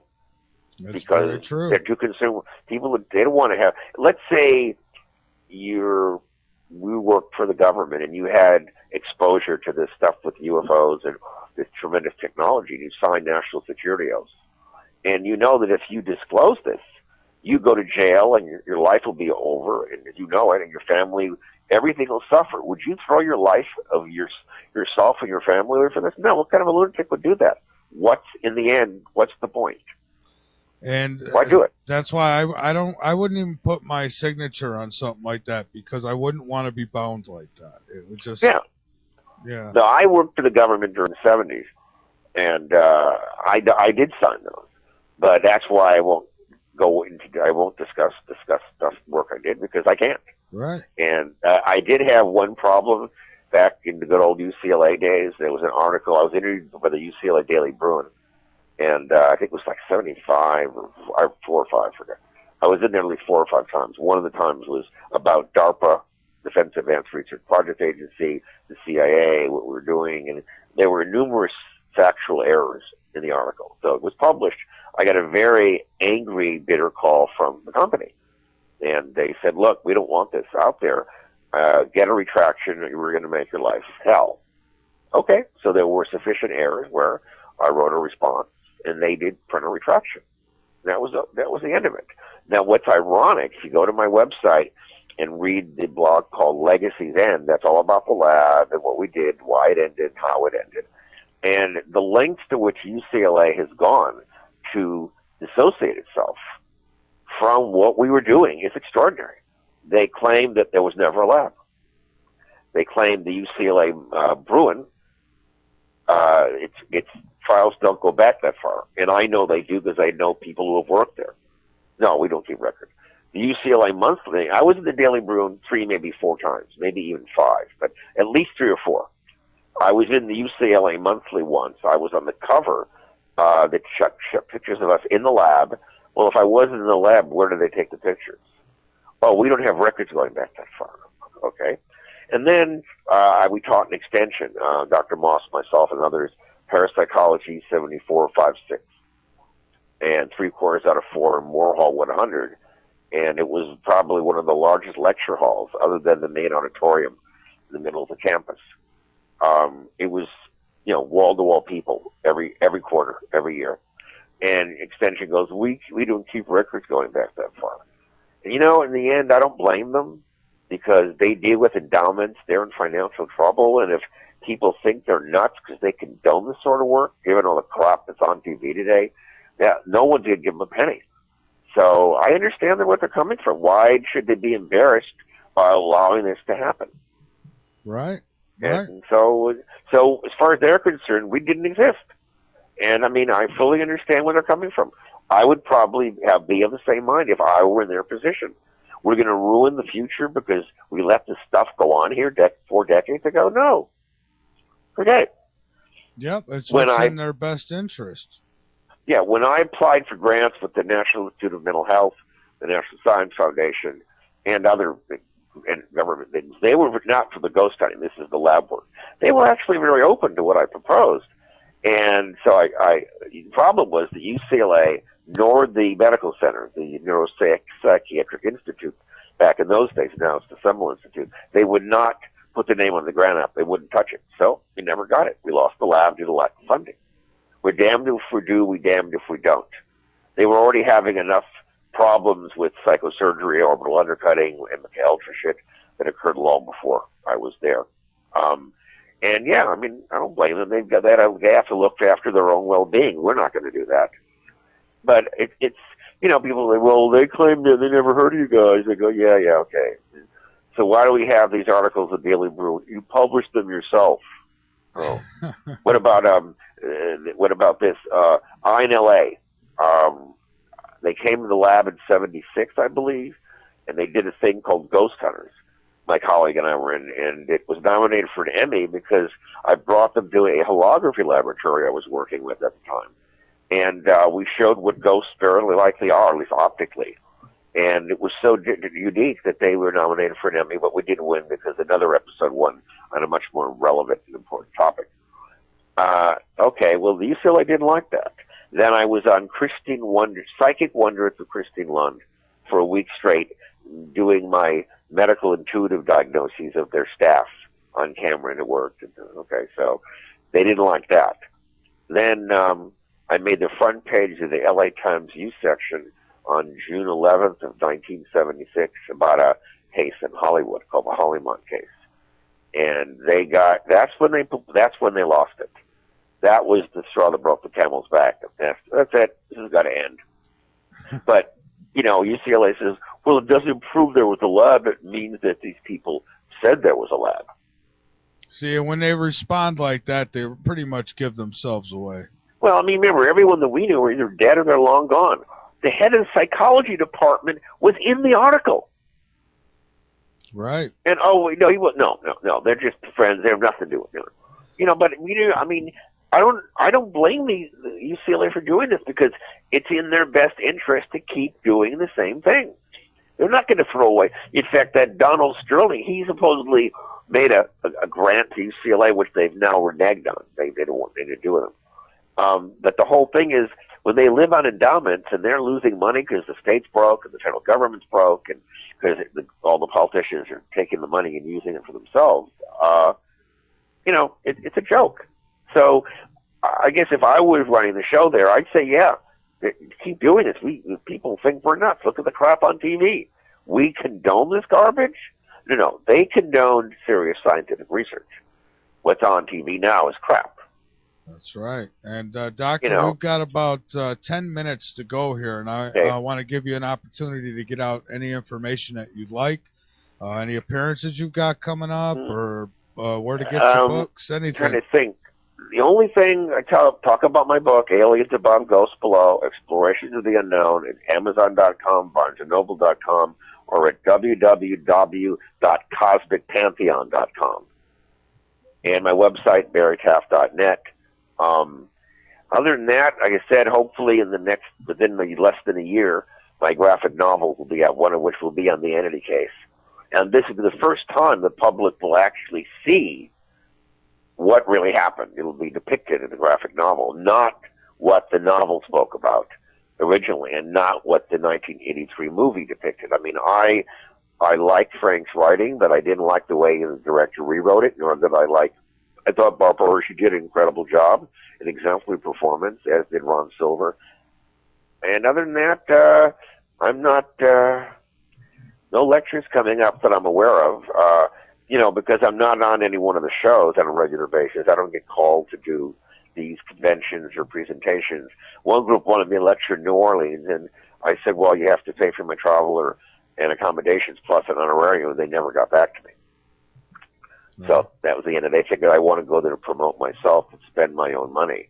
No, I don't use my money to promote someone else. Thank you. Yes. So, you know, and you know, the other thing I want to mention, this year, March 4th of this year, marks the fifth year since we've had a case. The longest period without a case in 45 years. And the reason is, instead of calling us to investigate a local case, people are calling the clowns they see on TV to get their 50 minutes of fame. Who cares if it's real or not? So the last case we had was interesting. The woman freaked out and was scared off by her church, and kind of strange anyway. So that didn't, but it's 5 years without a case is extraordinary. It's never occurred before. But the world's changed, you know? It has. It's changed big time. And Doctor, I appreciate you spending time with us tonight. It's been very interesting, and I would look forward to having you back in the future. Sure. Let me know. All And my right. pleasure. All right, great. Well, thank you so much. Thank you. All Bye-bye. right. Have a good night. Yeah, thank you. All right, everybody. That's Dr. Barry Taff.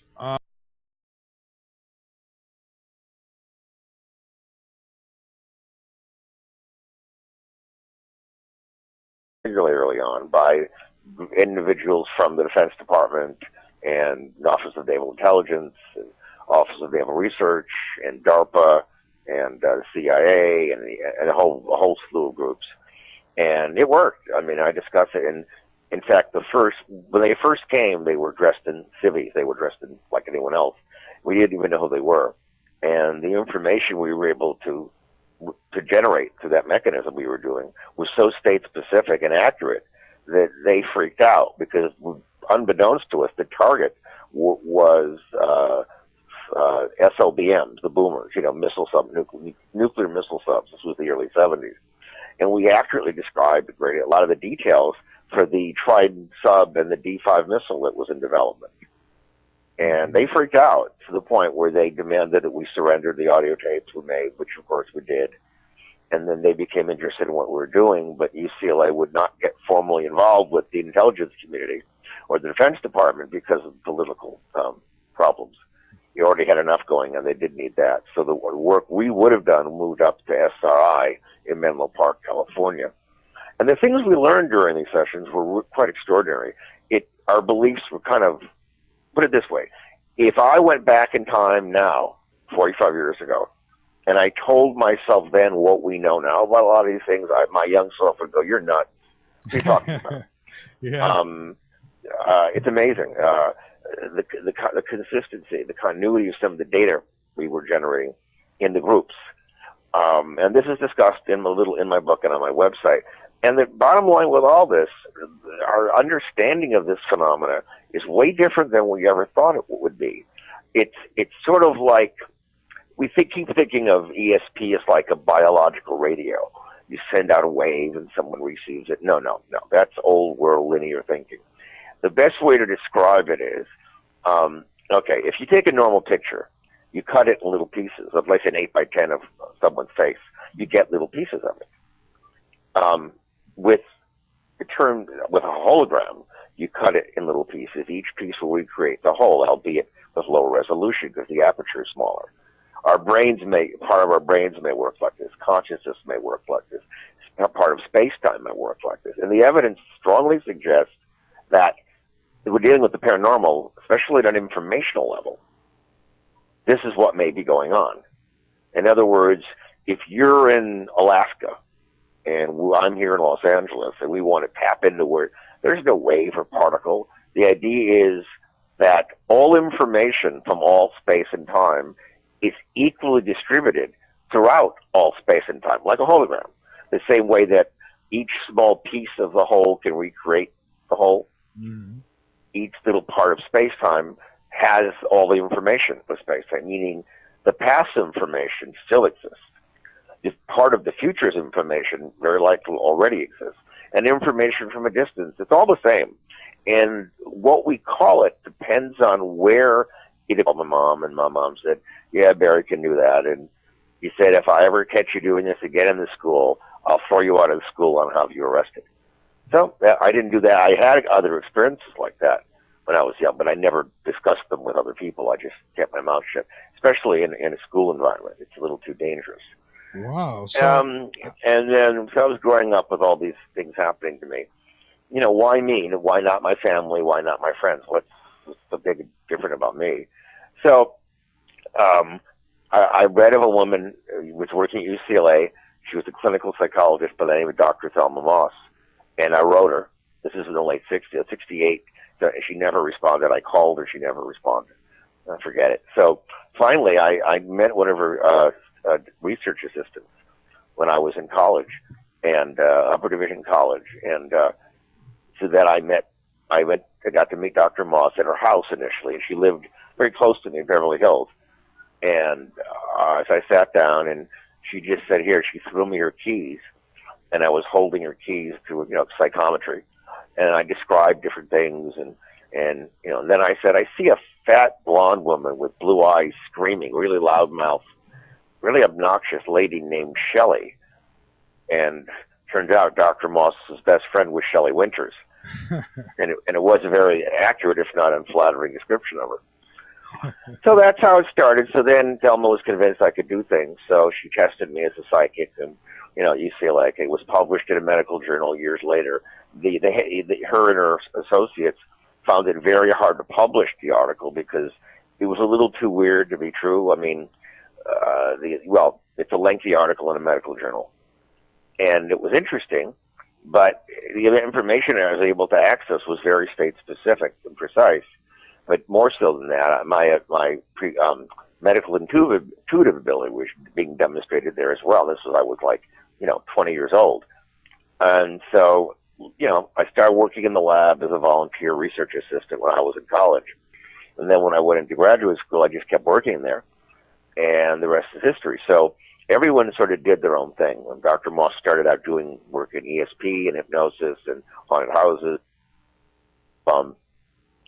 I ended up taking her place in that. My work was twofold. I did field work, meaning go out and investigate cases of hauntings and poltergeists and apparitions and doppelgangers and all those sort of things in the field, which is very hard to do because the chance of you running into anything is astronomical. Well, if you're having these experiences, then you're the right guy to send out there because, perhaps. Yeah. But then the other part of the equation on my end was I was doing work. I started a research group to see if we could train people to enhance whatever latent or inherent psychic ability they had. And so this is on my website under the title of Learned Psy, Training to be Psychic. And we had considerable results, which went on for many years. And we revisited somewhat what appears to come from when we perceive it. And so if it comes from the past, we call that retrocognition. If it comes from the future, we call it precognition. It comes from a distance independent of someone's perception, we call that clairvoyance. If it comes from someone's mind, it's telepathic. It's all information. That's all. And people are able to tap into this pool of information? Is that the idea? Some are, yeah. It's probably, I think it's subliminal, meaning it's not something most people are aware of. And perhaps for good reason, because things people access at an unconscious level or subconscious level usually deal with traumatic events. Sometimes disasters and accidents and trauma and things like that, or death, or something good. So it's called need relevance. You perceive things that are relevant to your needs emotionally. So what attracts you, you tend to perceive. What terrifies you, you're more likely to perceive. Anything in the middle, the catcher's catch can. And this is... Go ahead. Oh, I was going to say, and this is, some can control this on what information they receive, like past, present. Yeah, put it this way. The same way we can all drive a car, most of us could never be a race driver because it requires a certain stamina, reflexes, coordination, hand-eye-foot coordination, just to be able to work your hands, your feet, your eyes in a way, and then also the dealing with the fatigue. There's a small percentage of the human population that could be all-stars at this, but most people would come and go. It couldn't be controllable, but theoretically, what we were trying to teach at UCLA that went on from 1971 or late 70 through 1987 is we teach people to differentiate between what they're thinking, their own noise in their head, versus what they're accessing from some remote site, a person, a place, past, present, whatever you want to say, future. To be able to do, once you know what it feels like to get accurate information, you're more likely to be accurate. But if you don't get any feedback, there's no learning paradigm. It's the same way if you're playing a sport. The more you play it, the better you'll get at it. But you may not be a decathlon champion or be on the Olympics. But we found that some people are more susceptible to the training. The people that made the worst subjects in general were scientists because they're pretty much, they're left brain thinkers and all that, linear and all that, and they can't shut off normal cognitive processing. What this requires you to do is not think, you sense. You don't think, you perceive. And here's where the problem comes in.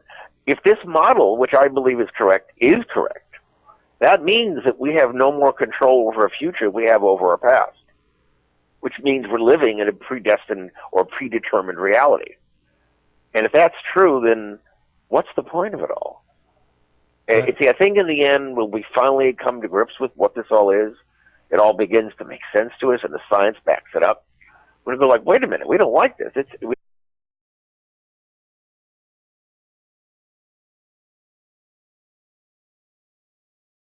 But let's get this thing going here, and let's see if we can get Barry on the phone with us.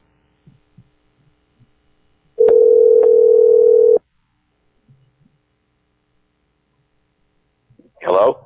Hello, Dr. Barry Taff. How are you? Yes, fine. How you doing? Good. How are you? This is Michael Vera with Late Night in the Midlands, and it is a pleasure Sounds good. to have you. Yeah, I'm anxious to do it. Well, good. I'm very sorry for the problem we had. We were scheduled, a week ago, I think it was? Yeah, last Thursday. Yeah, so no I big apologize for that. Well, anyways, hey, thank you for being on the show. We are live. Sure. And I didn't have a lot of time to go over your website, but I did hit it today for a little while, and from what I see, it looks like you've done some pretty interesting work, my friend. I'd like to hear about it. 45 years of doing something, that you're interested in. Yeah, absolutely. So tell me a little bit about your background and what led you down this path. Well, the reason I'm in this field is twofold. One is natural curiosity, but the primary reason is growing up, I was having psychic experiences, telepathic, clairvoyant, precognitive, out of body, and I thought everyone could do things like this. What's the big deal? And then I learned, which I discuss in my book and on the website, that most people can't, and even if they knew they could, they don't know how to do it. Example, this is the thing I speak of most frequently because it's what really stood out to me at the age of 10. I was in grammar school in recess playing something in the courtyard, and little blonde girl named Christine's walking towards me, and I'm looking at her, and the only way I could describe it is like what we saw in Man of Steel last summer, where his X-ray vision comes on and he does not expecting it to, and that's what happened with me. I'm looking at her, and I could clearly see that under the right side of her dress, under her dress on the right side of her body, was a plastic bag and tube going into her. Now I'm 10 years old. I didn't know what a colostomy was. How would I know what that is? So I went up to her and I asked her, "What's that tube and bag under your dress for?" And she freaked out, and they got the teacher and they dragged me in the principal's office. And the principal asked me, "Well, did you sneak into the girl's bathroom or did you just look under her dress?" I said, "I didn't either." He goes, "What do you mean? What are you talking about?" I said, "Well, I was looking at her and it just came on." He goes, "What do you mean it came on?" "You're like X-ray vision." He went, "What?" All right, so he called my parents, talked to my mom, and my mom said, "Yeah, he can do that." And he went, "Well, oh, no, maybe back up." Before I called my parents, I'm looking at him when he was yelling and being upset with me, the principal. And I said, "You've got that appendix scar that's never healed. It looks purple. It's now I call it a keloid, but at the age of 10, I didn't know what that word was." And of course, I was correct. He did have an appendicitis, an appendectomy, and years earlier, and he had a scar that never healed that well. And it was discolored and the whole bit. And so he was shocked. That's what he called. We don't like what we're learning about this. That's a problem. To give an example, we got tired of doing the real-time ESP stuff in the groups. It was boring. Been there, done that. So we tried, let's try a precognitive session. These were, for lack of a better term, remote viewer sessions. And they're discussed on my website and a little bit in my book. So we tried, okay, it's the last session of a Wednesday night group for UCLA. Describe the target randomly chosen for the first session of the next week, a week away. So it's a sensory deprivation room. We can't see or hear anything. And we start verbalizing our perceptions into a microphone that's recorded. And we cannot hear each other. There's anywhere from 7 to or more people in the room. And we start collectively describing a tall, blue-eyed blonde, very attractive lady, dressed in a tan pantsuit, very professional, strikingly gorgeous, We see a 3-story home in the Hollywood Hills, a baby grand piano, and we see a tall man dressed in black. Black pants, black shirt, black gloves, black boots, black hat, black mask, black cape, and an imposing sword. And we thought, what are we losing our minds? It's all recorded. Okay. The next week, a week goes by, new people come in who had never been there before. Each of them got a sealed envelope with a piece of paper with a number on it. We sat everyone down, we rolled dice. Okay, open your packets. Whose ever number corresponds to the dice roll, you're the target. And the woman goes, me. So, okay, so we told her, you're going to take the control for this audio tape, and you're going to play it back. If you're a statement that fits yourself precisely, stop it and comment. If it doesn't fit, let it go. Okay. So she hears the description of the person. Perfect. Face, hair, eyes, figure, clothing. There were 24 chairs in that room we were using, the conference room, for this research. And each chair was numbered. And she sat in the chair we named without our knowing it. I mean, we were directing her towards any chair, and it was randomly chosen, her selection. So then we described the 3-story house in the Hollywood Hills. Yep. That's where she grew up. Baby grand piano. Yep. The tall man all in black with the cape, the mask, and the hat. Her father was Guy Williams, who played Zorro for Disney. Oh, wow. And she went, wait a minute. When did you make this tape? A week ago. A week ago? I didn't know it was coming until 3 hours ago. I don't get it. Neither do we. But I don't get it. How could you have, it was that, it shows, yeah, that's the whole point. How could we know something that hadn't existed yet? Unless the information was there. Yeah, that is very interesting, because that's true. It's like somebody who's able to connect, psychic, I guess, and they give future, what's going to happen, what have you. And, if they can do that, then that would mean that it's set in stone. Well, I mean, it's, in other words, either the information, there's only 3 possibilities here. One is you see the future as it occurred, and you're